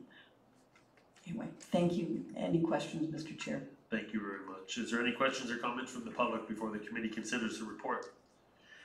Seeing none, the recommendation is that the Development Operations Services Standing Committee support and refer the following staff report to the next regular meeting of council. That council enact and pass the part lot control exemption bylaw to allow for 3 lots and a parcel for a potential road to be created within block 179 of registered plan 51M945. Can I get a mover and a seconder? Moved by Councillor Jeffrey, seconded by Deputy Mayor Saunderson. Any comments or questions from the committee? Seeing none, I will call for the vote. All those in favor? Passed unanimously. 7.4. P 2018-21, authorization bylaw to execute a site plan control agreement and to enact and pass the deeming bylaw 65 First Street expansion, 65 First Street. Ms. Farr. Thank you, Mr. Chair. Let's just have we've got a few little, or a short PowerPoint to provide the committee with some information about this project. This is, it's behind what's commonly known as the Starbucks building. As I think everybody knows where that is. It's at First and Pine Street. The property does go all the way over to the next street, Maple Street at the back. Let's just have, so there's the addition that's proposed onto the building. And then I think we do also have some elevations. And there's another building that's proposed fronting onto the other street. And here is some elevations of the proposed building that will be added onto Starbucks. And then there's another small building. There's the other pad building that's going facing onto the I'll call it the Rogers Plaza at the other end of the site. There's that second building from the side. And there is parking proposed in the middle, which is probably no surprise. This is adjacent to our Heritage District, so they did do an HIA because it is adjacent to our Heritage District. And I believe that's it. So anyway, Mr. Chair, this has been through our Development Committee and it has been approved and we've got all of the signed site plan agreement. It has been delivered to the town. And therefore, staff are recommending that we move forward with this site plan agreement. Excellent. Thank you very much. Are there any questions or comments from the public in regards to the report before the committee? Seeing none. The recommendation is that the Development Operations Services Standing Committee support and refer the following staff report to the next regular meeting of council. That council enact and pass an authorization bylaw to execute a site plan control agreement by deeming bylaw for the 65 First Street expansion, 65 First Street. Can I get a mover and seconder? Moved by Deputy Mayor Saunderson, seconded by Councillor Jeffrey. Any questions or comments? Seeing none other than my own, congratulations. Here tonight, it's nice to see that there's a lot of vegetation between you and the homes. Yes. That was a request, and as a good corporate neighbor, you did that, so thank you very much. I will call for the vote. All those in favor? It's passed unanimously. P 2018-22, authorization bylaw to execute a site plan control agreement for 75 Third. Ms. Farr? Thank you, and here is another site plan agreement for actually a mixed-use building with commercial on the ground floor and a residential unit above. This is also adjacent to our Heritage District, and therefore an HIA was required. Let's just have, there we go. The building is situated will be situated quite close to the street line, and the parking will be at the back. There's a rear laneway that would provide access to the parking that goes sort of beside the Baptist Church. And next we should have, there's an elevation of the building. That's the back of the building. And Mr. Chair, I'd be more than happy to answer any questions if there are any questions about that proposal. Any questions or comments from the public before the committee? Seeing none, the recommendation is that the Development Operations Services Standing Committee support and refer the following staff report to the next regular meeting of council. That council enact and pass an authorization bylaw to execute a site plan control agreement, 75 first. Can I get a mover and second? Moved by Mayor Cooper, seconded by Councillor Jeffrey. Do you have any comments or questions from the committee? I think 3rd Street, right? Thank you very much on this. It said first, thank you very much for pointing out again the obvious. Thanks. Okay. Fix it, yeah, thank you very much. Thank you, Mayor Cooper. Is there any questions or comments? Councillor Edwards. Yes, thank you, Chair Bob, through you. Do we know the proposed commercial use? Is fair? Thank you, through the chair to Councillor Edwards. I believe it's an office on the ground floor and an insurance office and residential unit above. Thank you very much. Any more? Seeing none, I'll call for the vote. All those in favor? Passed unanimously. P 2018-09, approval to close portion of the 6th line. Ms. Slammer or Mr. Velick, would you, either of you like to provide? Mr. Velick? Yes, that'll be me, Mr. Chair, through you. So this stems from the Highway 26 realignment that the MTO is currently doing. 6th line will be closed at the highway and a cul-de-sac will be built at the end. Sanford Fleming will be extended to Highway 26 to the Beechwood intersection where signals will be put in. The town purchased the property for the Sanford Fleming extension in 2010, and in order for this closure to occur, we've put out a notice of closure to the public for 3 weeks. I think that expires tomorrow. To date, we haven't received any comments. And the attached bylaws just really to formally close the road. Excellent. Any questions or comments from the public regarding? No? Okay, the recommendation is that the Development Operations Services Standing Committee support and refer the following staff report to the next regular meeting of council. That council receive staff report PW 2018-09 and enact and pass a bylaw to close a portion of the 6th line at the intersection of Highway 26 East. Can I get a mover and seconder? Moved by Deputy Mayor Saunderson, seconded by Councillor Edwards. Anybody have any questions or comments? Mayor Cooper. Chair, through you to John, just congratulations. I know this has been a long time in the works, many years. Just a question regarding signaled intersections. How many will there or are proposed or confirmed to be in this section of development? Through the chair, there will be one at Marine View Drive, one at Beechwood, and one at Pretty River and Hume. Thank you. So those are, the only new one is this one. And so St. Clair is not considered. Councillor Jeffrey. Thank you, Mr. Chair. I was surprised to see that after 2 roundabouts that they were proposing signalization here at this point. Seems a totally different philosophy of moving traffic through there. I'm just wondering through Mr. Velick if there was any rationalization or maybe not enough property or I don't know, but it just seems like Through the chair, I wasn't around during the planning studies, but I can speculate that these planning studies were done in an era where roundabouts weren't as popular as they are today. I don't think there would be property currently for a roundabout. It would take some reconfiguration of the design. too bad. Thank you. Any other questions or comments? Seeing none, I'll call for the vote. All those in favor? Passed unanimously.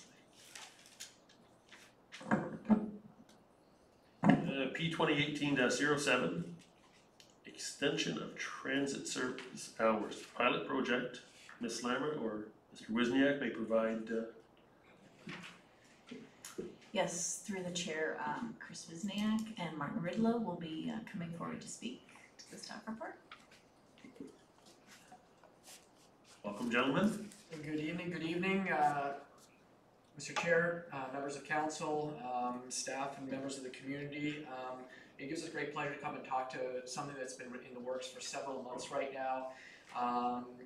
It has really sprung out of the Labour Task Force, who Andrew Sigward, who's in the audience, got going last year to address some of the critical issues that we're seeing here in terms of labour. We're going to walk through today with Chris as a bit of a partnership project, is taking a look, quick update on the Labour Task Force, the Transportation Task Force that's come out of it, some of the challenges and opportunities that are presenting themselves, and the recommendations more detailed behind the staff report, which you have in front of you. And with that, we can go to the next slide. So the South Georgian Bay Tourism Industry Labour Supply Task Force got set up last year. You see the listing of some of the key municipalities and members that are on there. It goes from municipalities up to the county level, and it's a really dynamic group. It's really held tight to let's get stuff done. Below you see the 6 key strategic areas that we're looking at. And just by way of update, the first one on attainable housing, back in October, we found out from developers they needed more specifics around what does that actually mean.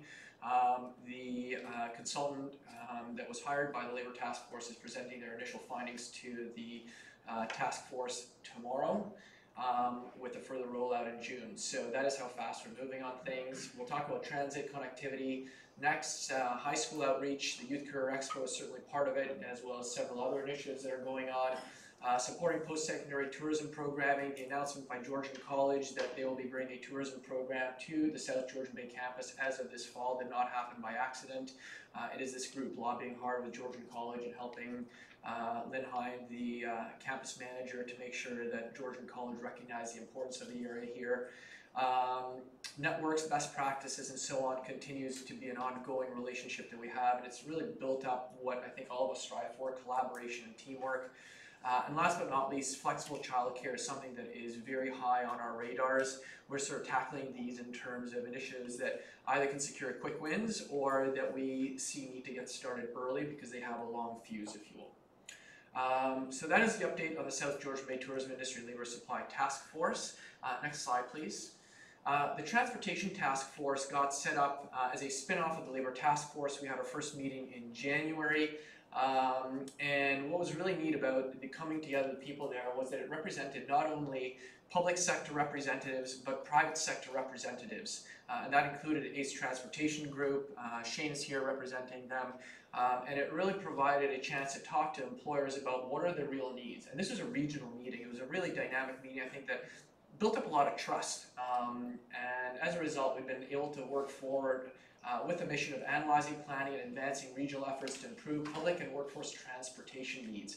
And we said, let's get 3 things done this year. Let's get some momentum going. The 3 pilots that we're focusing on right now is raising awareness of services that are currently available.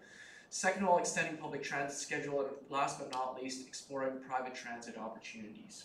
So we are working on that, and we're here to update you on one in particular, but we can give you some more information on the others. Next slide. Just by way of background, we did conduct a survey with employers in January, just to make sure we truly understood the nature of the problem as it relates to transportation. So we actually had fantastic participation. Between 30 to 40 different employers responded to the survey. As you can see, a very significant amount, almost 90%, face challenges from a transportation standpoint in terms of their employees. Does the public transit schedule satisfy your staff transportation requirements? Very small percentage, under 10, actually found that it satisfies it. That's not saying that there's a complete gross dissatisfaction with it, it's just saying it's not exactly what we're looking for. Which was important for us to consider, and for Chris to certainly consider. As a team, how do we better work against addressing this? And a huge part of that has been engaging with the employers to get down to the specifics. We've just completed a study of some of the top 14 employers in the region. We know exactly what their shift times are now. We know exactly when their needs are and how that's progressing. Next slide. Core daytime hours are important, but what's important too is that fringe hours before 7 a.m. and after 9 p.m. are absolutely critical. And you see the two bars at the top and at the bottom of this chart that showcase the importance of before 7 a.m. and post 9 p.m. as key times for what we call fringe employee transportation needs. By no way are we trying to say that public transit has to solve all of our problems. There are other ways that the private sector can also work to address these. Public transit is really going to be focusing on those core daytime hours, but let's keep in mind there are needs outside of those core daytime hours as well. Last but not least, next slide. The issues are truly regional. If you take a look at how this spans the region, both in terms of communities that the organizations are based in, that responded to the survey at least, as well as where they're drawing their employees from, you see that where Blue Mountain, for example, is drawing their employees from is not necessarily from Blue Mountain, it's from Collingwood and Wasaga.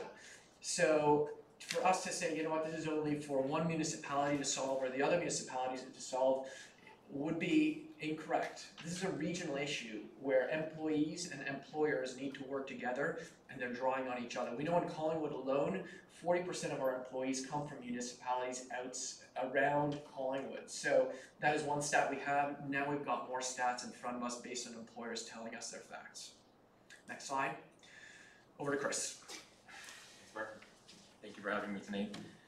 So with this group of people that has formed the Regional Transportation Task Force, it's given us a really great opportunity to get some information of what the private sector wants and what our current riders want and what we can provide as a municipal transit provider.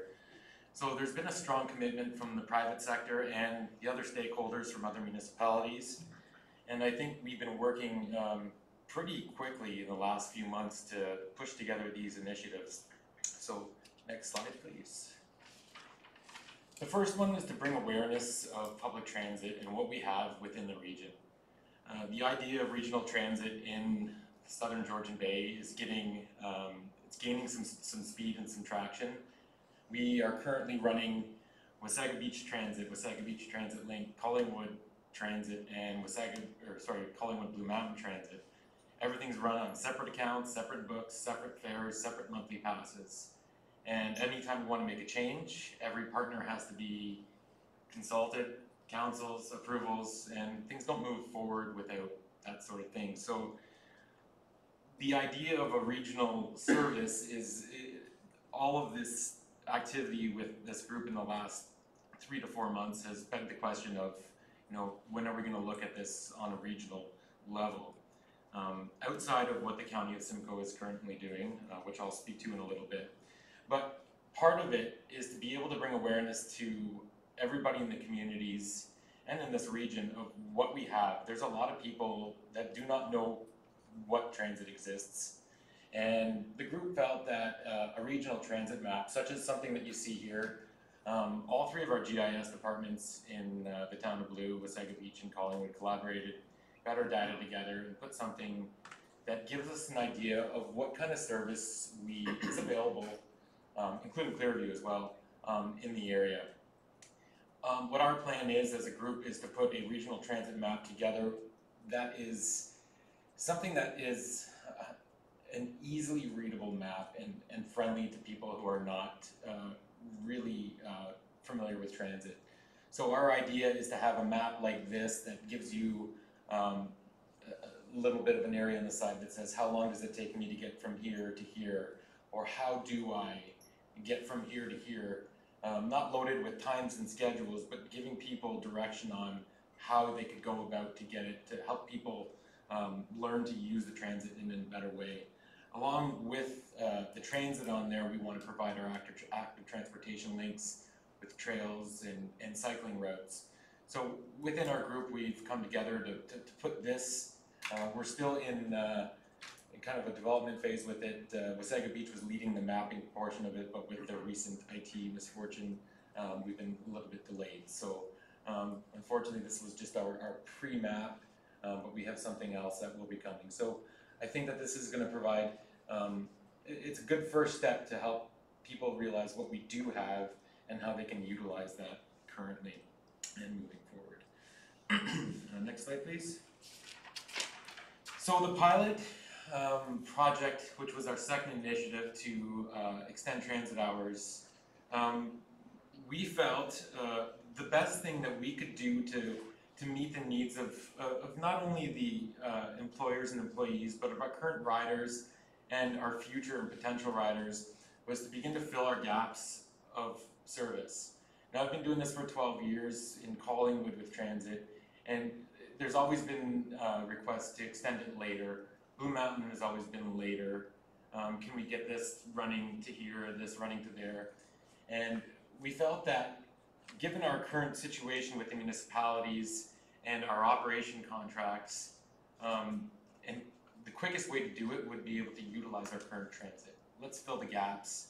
Let's give 14 hours of consistent service across municipalities to give people the opportunity to get to work, get home from work, get their kids from daycare, that kind of thing. When we have gaps, people kind of stay away from transit because they can get to work, but maybe they can't get home, or they can get to work, or they can get home, but they can't get to work. Excuse me. So collectively, our proposal is to extend.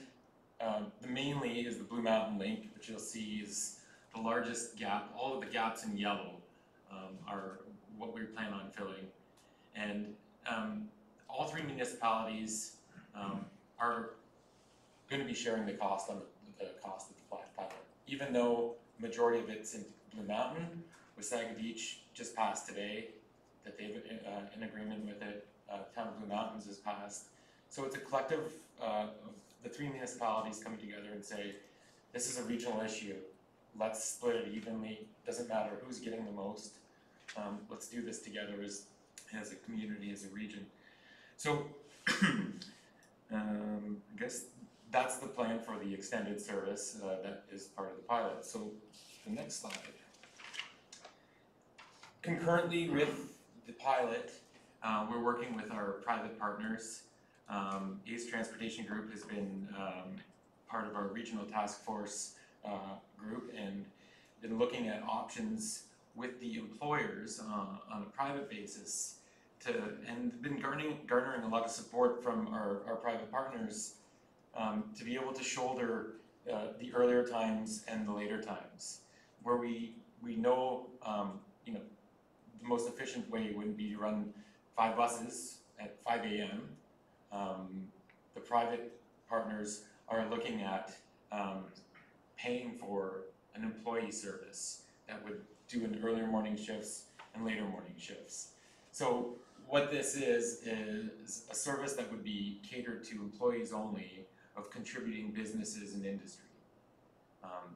And that's why we felt it really important to be able to say, we can do our part as a municipality and do a pilot and do an extension of our service and give a little bit more of a robust transit system for everybody, and then the needs of specific businesses can be met individually with this private partnership.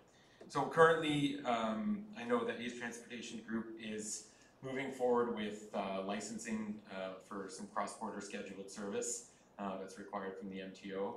So we could potentially be having this service happen pending the approval of this transit pilot. So it would be a really good thing having it all running together and giving us that broad sense of transit.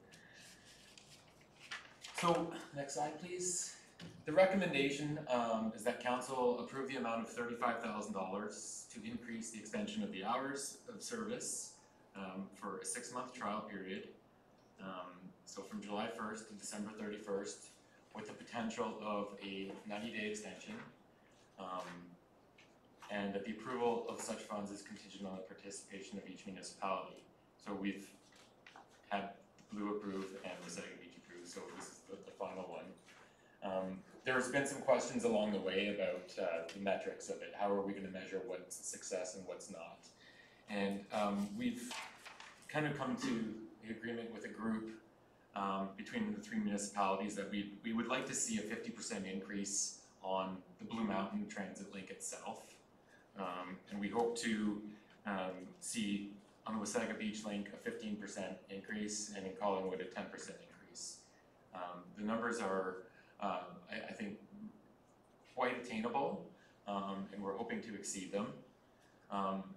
So I think it's a really good thing. I think that there's a lot of people that are going to be able to utilize it. With the timing of it in the summertime, we'll be able to get a really solid sense of ridership, and together along with our communication efforts, I think it's going to be really good and quite successful. Just on another note, I'd like to talk about the amount of $35,000. I would say that is the upset limit. I had a meeting with the county last week, and they have been pre-authorized by their county council to be able to delegate funds to the lower tier municipalities to support transit initiatives.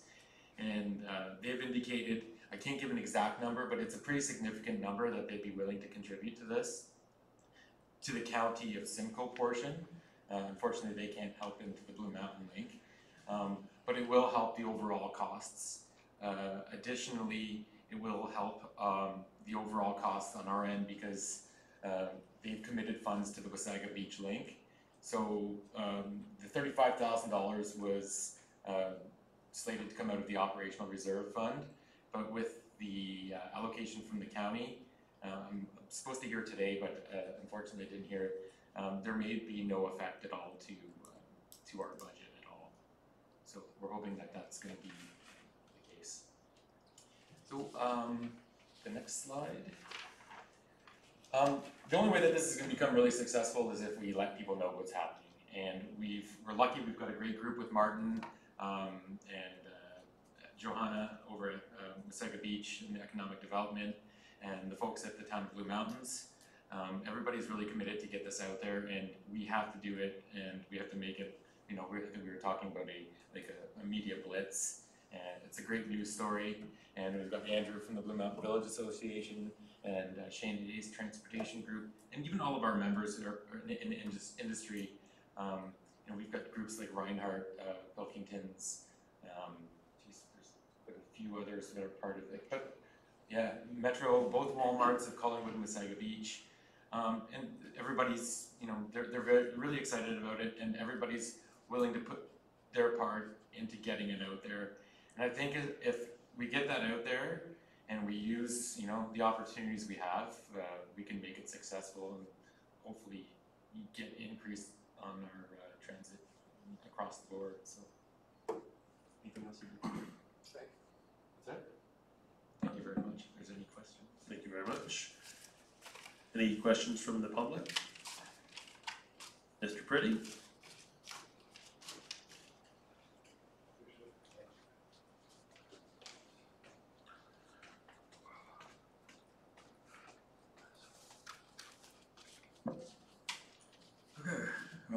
I've purchased a pass now for about 2 years, on and off, on a monthly basis.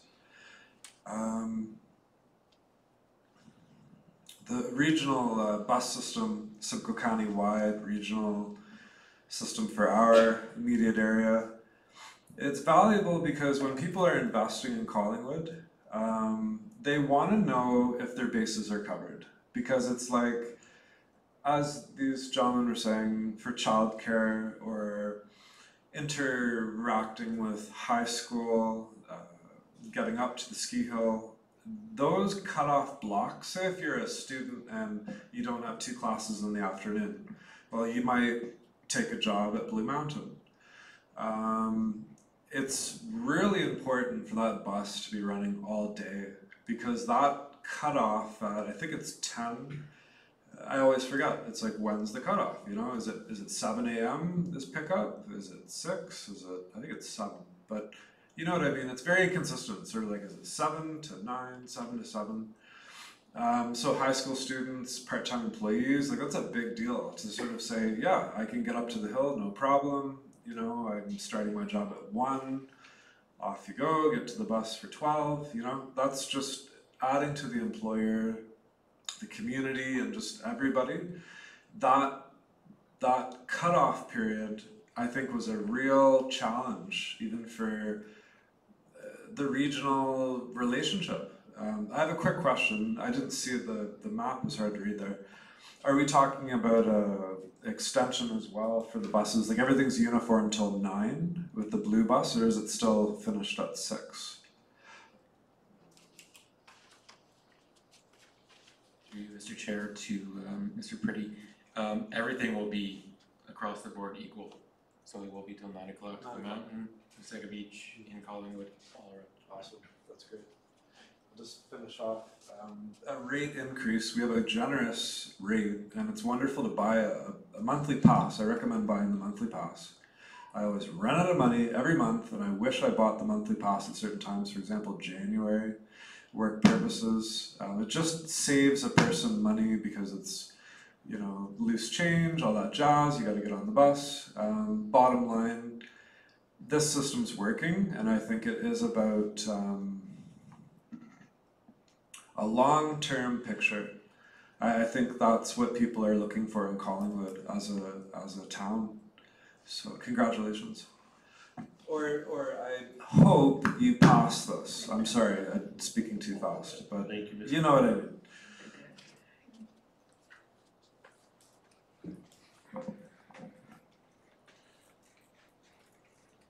Welcome, Shane, nice to see you. Thank you very much for having me. Shane McLaughlin, I am the General Manager of ACE Transportation Group, and I thought it'd be best if I came up just to explain that because it's sort of new. Everybody's familiar with ACE cabs. They've been servicing the Georgian Bay area for over 40 years. Great success story for our community. ACE cabs is growing. We've recently purchased Summerbound, which is our bus end of things. So now ACE Transportation Group will be the mother company. And it's a little bit about planes, trains, and automobiles. We're going to get to the planes and the trains, but right now we're working on buses and taxis. And so anybody that knows the owners of the company, Larry Dunn and Bob Turbo, they're big community supporters. So when they heard that there was an issue with employee transportation, they wanted to jump on board and be part of the solution. So remember ACE Transportation Group, if you were at the Spring Marketplace, you would have seen our brand new bus. It's an executive coach. And it's beautiful, and we won't be using that necessarily for this purpose, but we are growing, and I just wanted to clarify what ACE Transportation Group is, so that you're not thinking ACE cabs. Okay, thank you. Thank you very much. Andrew, you're here, sir. The Blue Mountain Village Association. Yes. Thank you, Bob. Through you to everyone, thanks for everyone. I'll just add a few extra comments. Brilliant work, gentlemen, in terms of presenting the data that you've worked on. A couple of additional benefits that I just want to highlight. In all of our commercial zones, parking is a big challenge and a growing challenge. Filling the gaps in our transit are going to get people out of cars and into transit. I think that will be something that we'll be able to evaluate and probably set some benchmarks for future. A more consistent schedule over the course of the day is also going to help local residents as well as tourists. Blue Mountain Village Association has about 1,300 members. Outside of the village, their #1 destination is in fact Collingwood because of the shopping, dining, and experiences. And many of them are looking for alternatives other than their cars because of parking and other things. So I think that's going to be another benefit through these types of expansion efforts.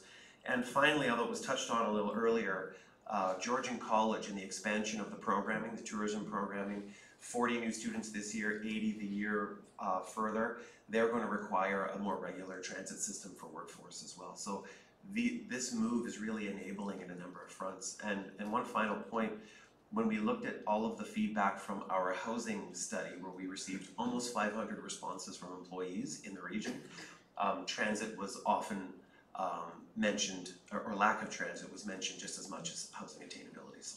So thank you for this consideration, and if you have questions for me, I'm here. Thank you very much. Is there any more comments or questions from the public?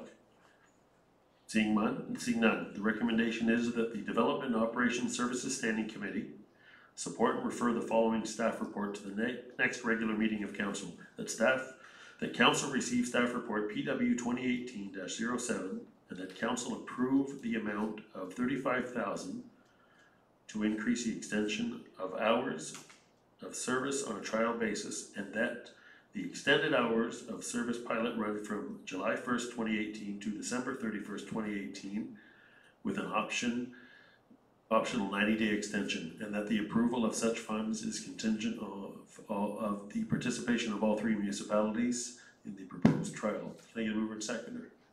Moved by Mayor Cooper, seconded by Councillor Jeffrey. Is there any questions or comments? Mayor Cooper. Thank you, Chair. Certainly thank you to Andrew. It's employment and housing has been on the radar and quite impactful. And I noticed that there isn't anyone here from Georgian College today. However, I'm encouraged that whenever we are visiting Georgian College, representation there is always mentioning about an ask of increased hours of transportation or transit to the college. And I know with this new program that will be potentially coming forward, that it'll be most beneficial as they're there as well. So staff have put a lot of work into this. Thank you to all for collaboration. Thank you. Thank you, Mayor Cooper. Deputy Mayor Saunderson. Yes, thank you, Mr. Chair. Through you, congratulations, you guys, and congratulations to the entire task force. This is certainly a really good news story.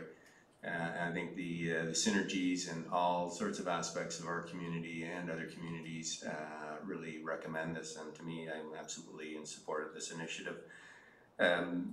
Providing transportation to our residents and the workers here is critical, as is the attainable housing. I think it's all part of the same spectrum, and it really is, I think, an earmark of a complete community when you can provide transportation that's not just a car, and I like this. It blends in with the active transportation as well.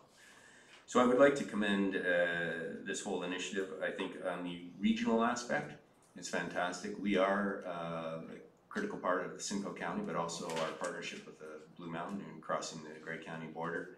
It's great to see that the regional involvement here and the involvement of all three municipalities and potentially the county. Certainly the county's been a big champion of the transportation linkages. And secondly, the private and public partnership stuff, that's exciting, and I think that's a critical part of the sustainability of this program moving forward, and I think the targets that you've set out are attainable, and hopefully we will see those be attained so we can move forward with this. I did have one question, just looking at the nature of the public-private partnership. How would that work in terms of the specific hours for the specific employers? Through you, Chair, we're still working out those details. What we've been successful in doing right now is identifying about 14 employers that have needs that aren't met by the public transit service. Most of them 10 are in those fringe hours, before 7 o'clock, after 9 p.m. What we need to do now is have ACE Transportation Group take a look at, well, what's the optimal route that could potentially operate, and then go back to the employers to say, hey, what are you thinking? Can this work? So it can really be a business-to-business enterprise that the private sector works on. We're certainly there to help facilitate the start of it, but it has to be a market-driven kind of effort. So still a lot more to figure out over the next few weeks, but certainly we're working hard to try and make sure we address that as quickly as possible. And this is a pilot project, so it's an evolving thing. So I think, once you get the thing started and running, there can be changes made on the fly to try and fill gaps or change the schedules as necessary. Through you, Chair, I think that's really important. I think one of the key things too is ACE Transportation Group has a whole bunch of technologies that will allow us to track traffic very well. So within that private sector pilot, there'll be all kinds of insights that come out in terms of where are people coming from, where are they going to, and that's almost as important as actually trying to go out there and move the employees around, is actually the numbers, so we know more about where issues and challenges may be that may lead to any number of other opportunities. Wow, this is a great investment, and I look forward to seeing it implemented and hearing the results. Thank you. So through you, Chair, I just want to add one more thing. Clearview Township has also recently expressed some interest in becoming a part of this. They've got a very large employer, Peace Naturals, which is, they anticipate 1,100 employees over the next few years.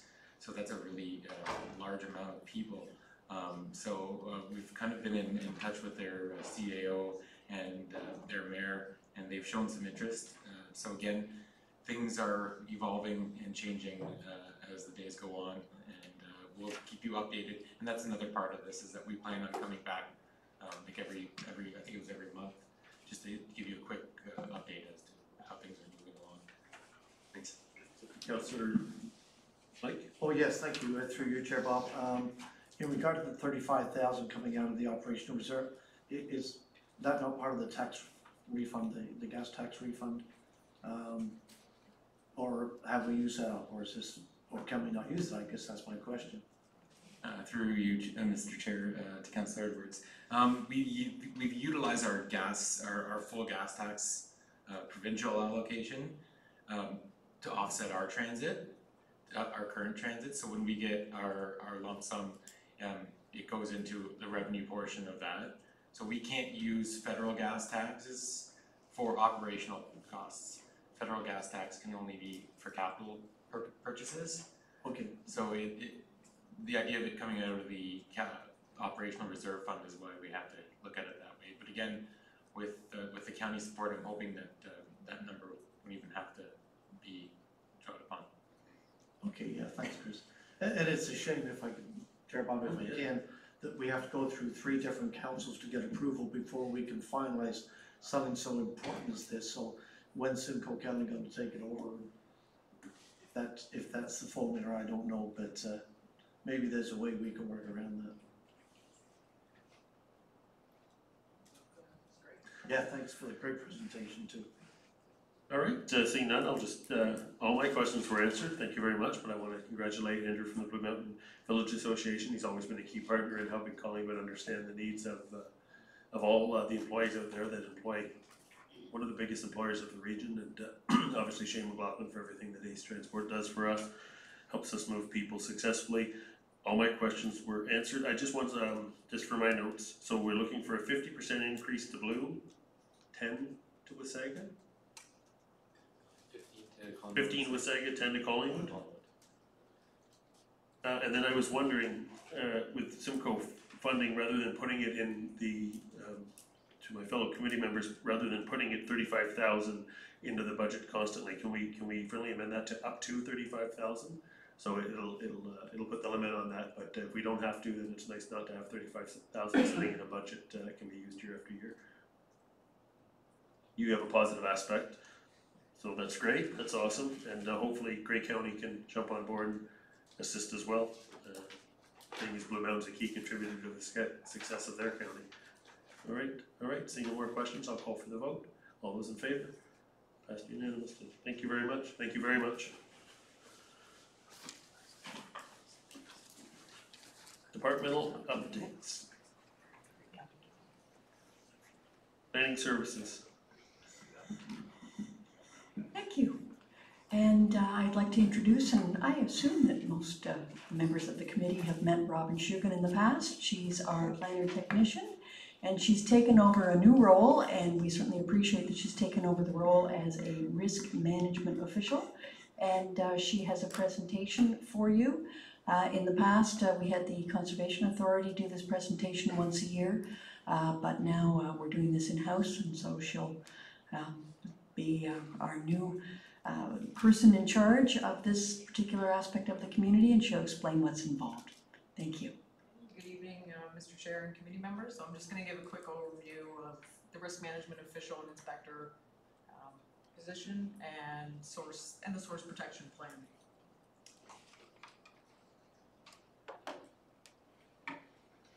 So what is source water protection, or what is source water? So source water is any untreated water found in rivers, lakes, underground aquifers, which is used for the supply of raw drinking water from water systems. How we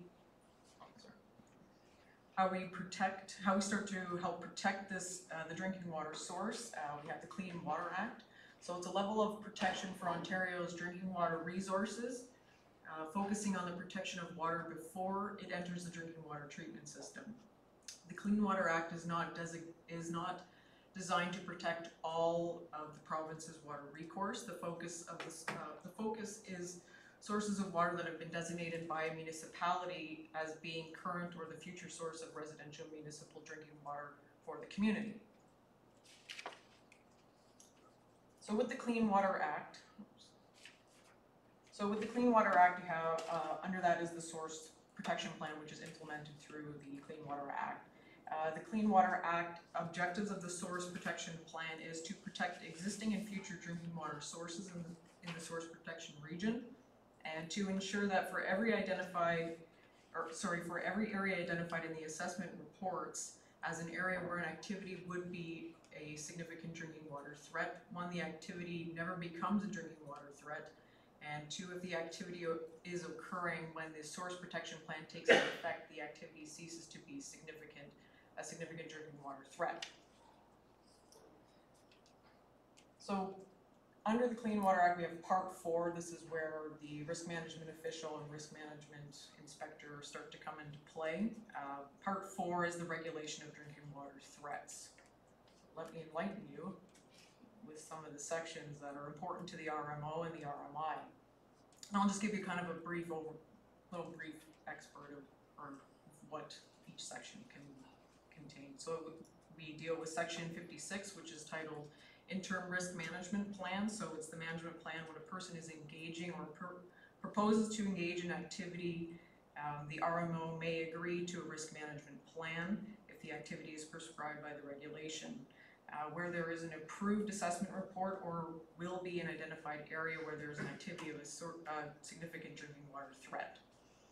Then there is section 57, prohibited activities, where a source protection plan is in effect designates an activity in an area where a person shall not engage in that activity. And section 58 is regulated activities, where a source protection plan is in effect and is designated activity and cannot be engaged unless a risk management plan has been agreed to or been established for that location. Keep saying the word activities.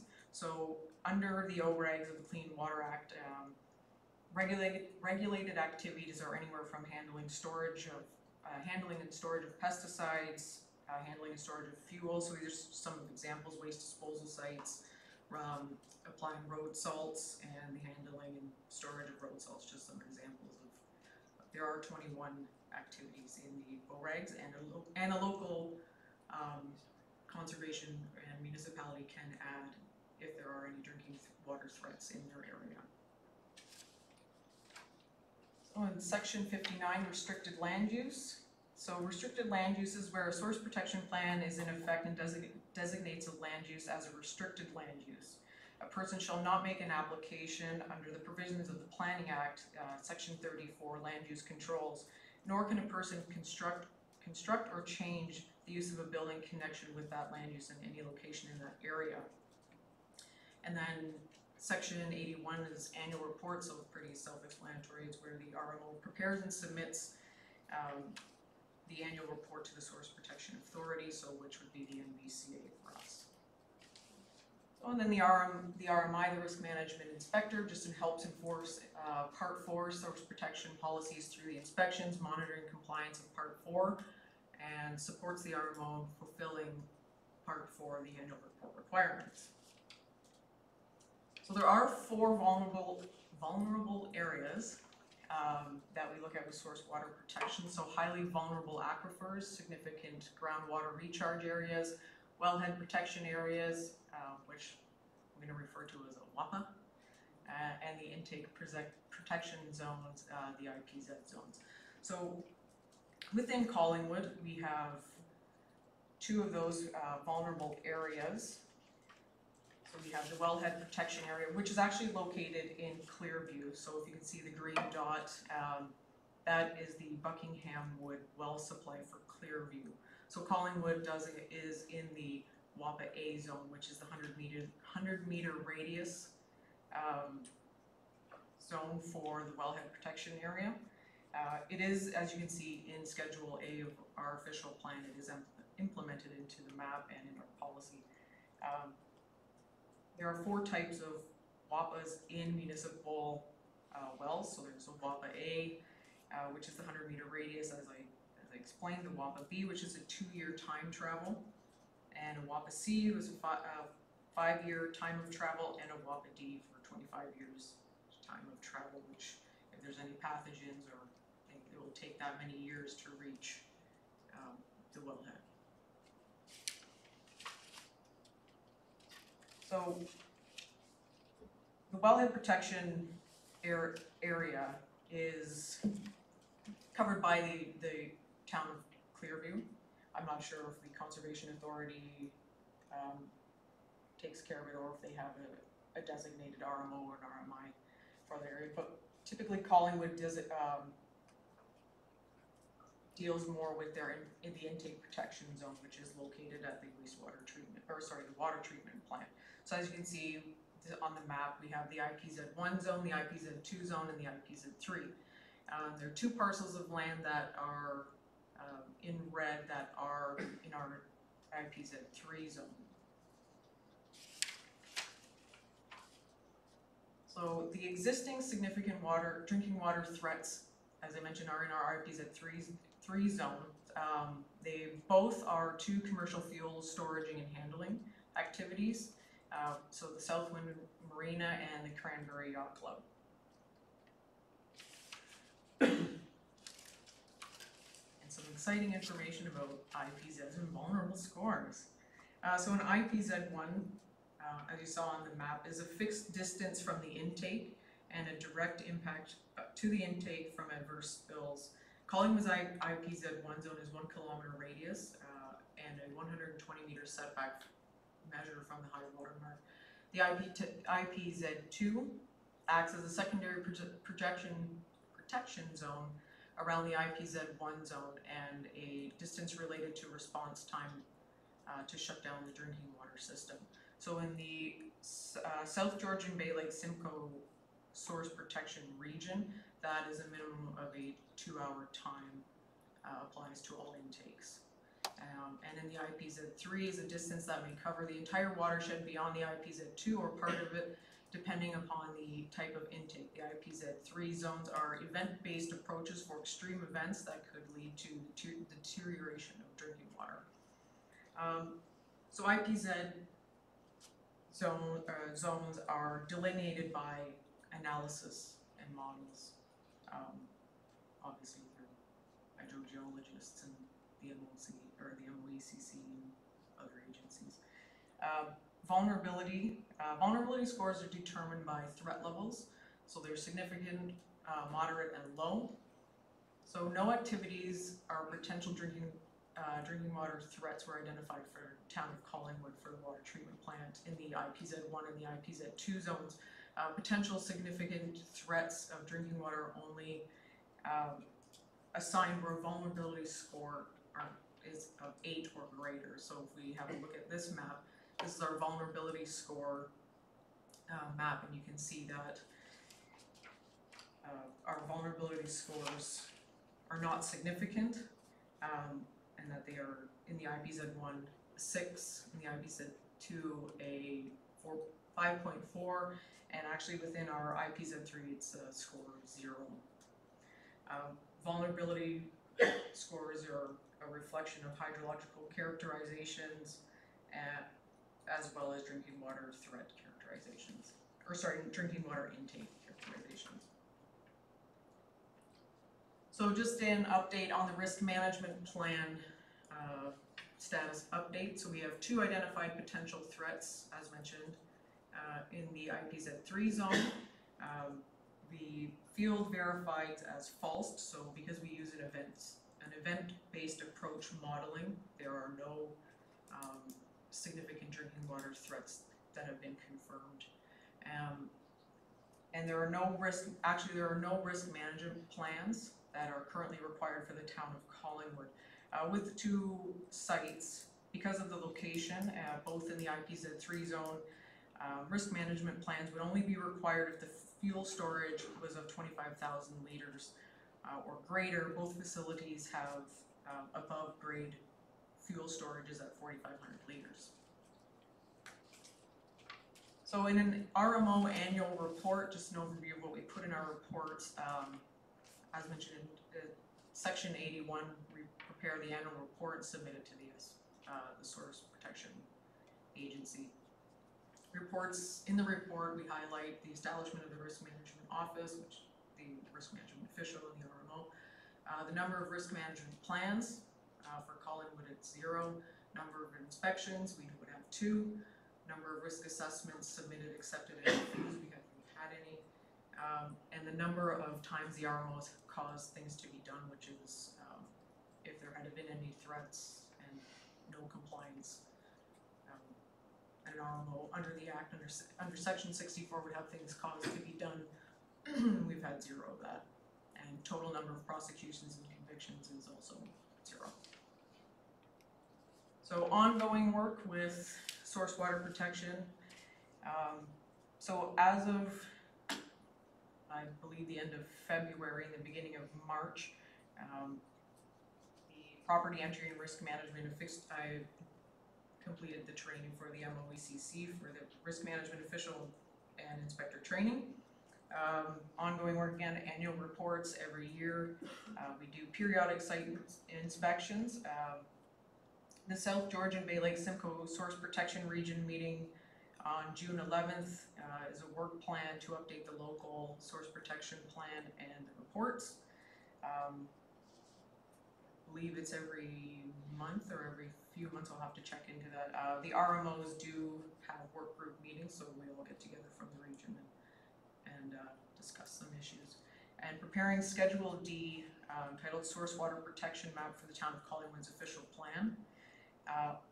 Also a staff report to council regarding the appointment of the risk management official and inspector under Section 47 of the Clean Water Act, which is titled Enforcement by Municipality.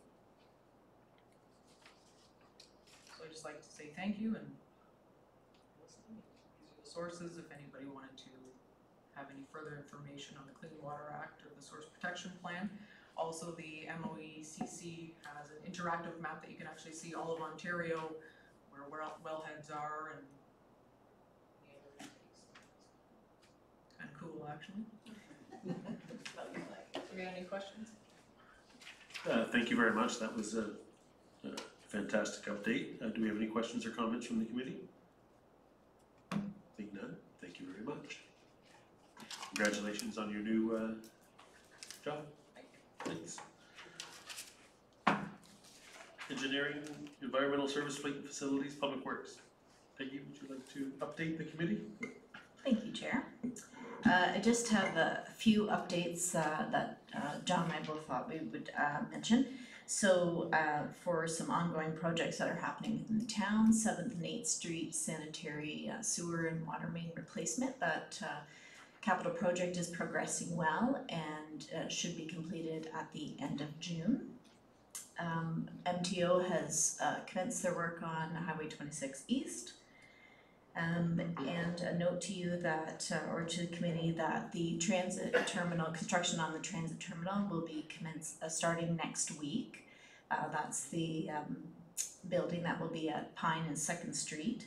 And the project does include the removal of some of the existing trees to accommodate the building. So, so you're aware of that in case you get some questions from our residents.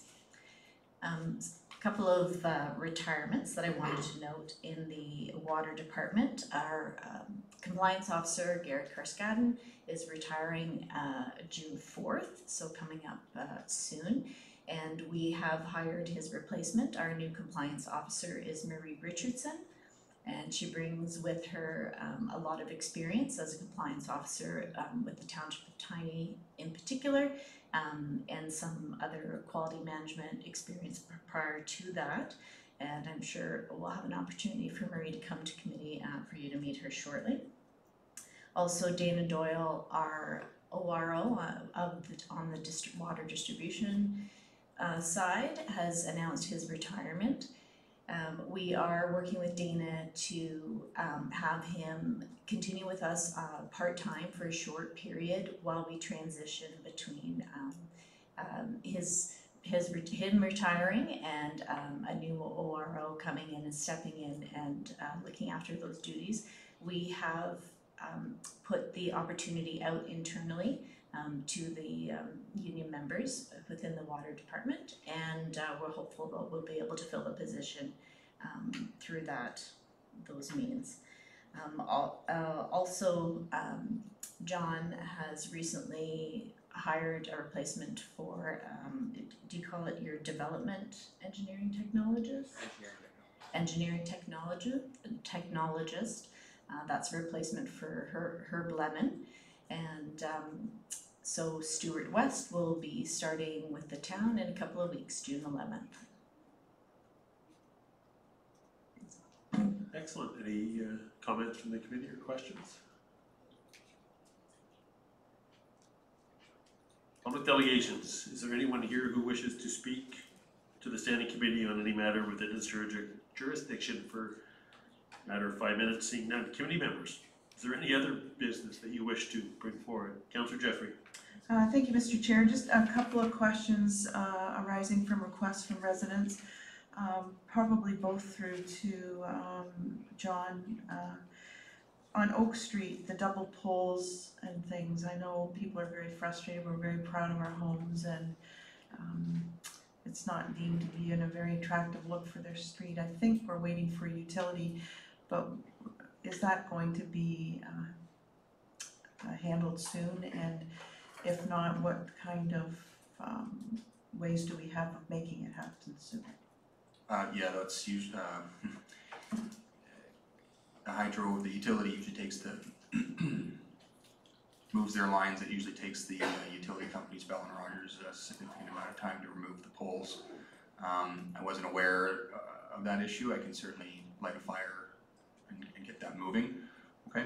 That would be great. Thank you very much. So that's Oak Street? Oh, yeah. And then my other question is kind of the snow clearing schedules are behind us, thank goodness, for a little bit of a break. But there was some discussion in terms of the subdivisions, particularly Georgian Meadows, where seems to be a bit of a timing issue and maybe it's impossible to fix, but having the snow plows and the school buses in the subdivision at the same time. And then the other aspect was the people or the workers who clean out the snow out of the bus transit shelters do it before the plows go through, and then it gets filled again, and then it's kind of awkward. So I'm just wondering if there's processes we have, or there's a review process that you will have over the next few months before the next time it snows, that we can kind of put that in the mix in talking about timing and how to maybe be able to do that better. Maybe we can't, but it's just comments that had come up. Sure, I can bring that up with Public Works. And thank you. Thank you, Councillor Jeffrey. Any other concerns or comments? Seeing none, we no further business for this committee. Can I get someone moved to adjourn? Councillor Jeffrey, all those in favor? Thank you very much, everybody watching at home. Have a great night.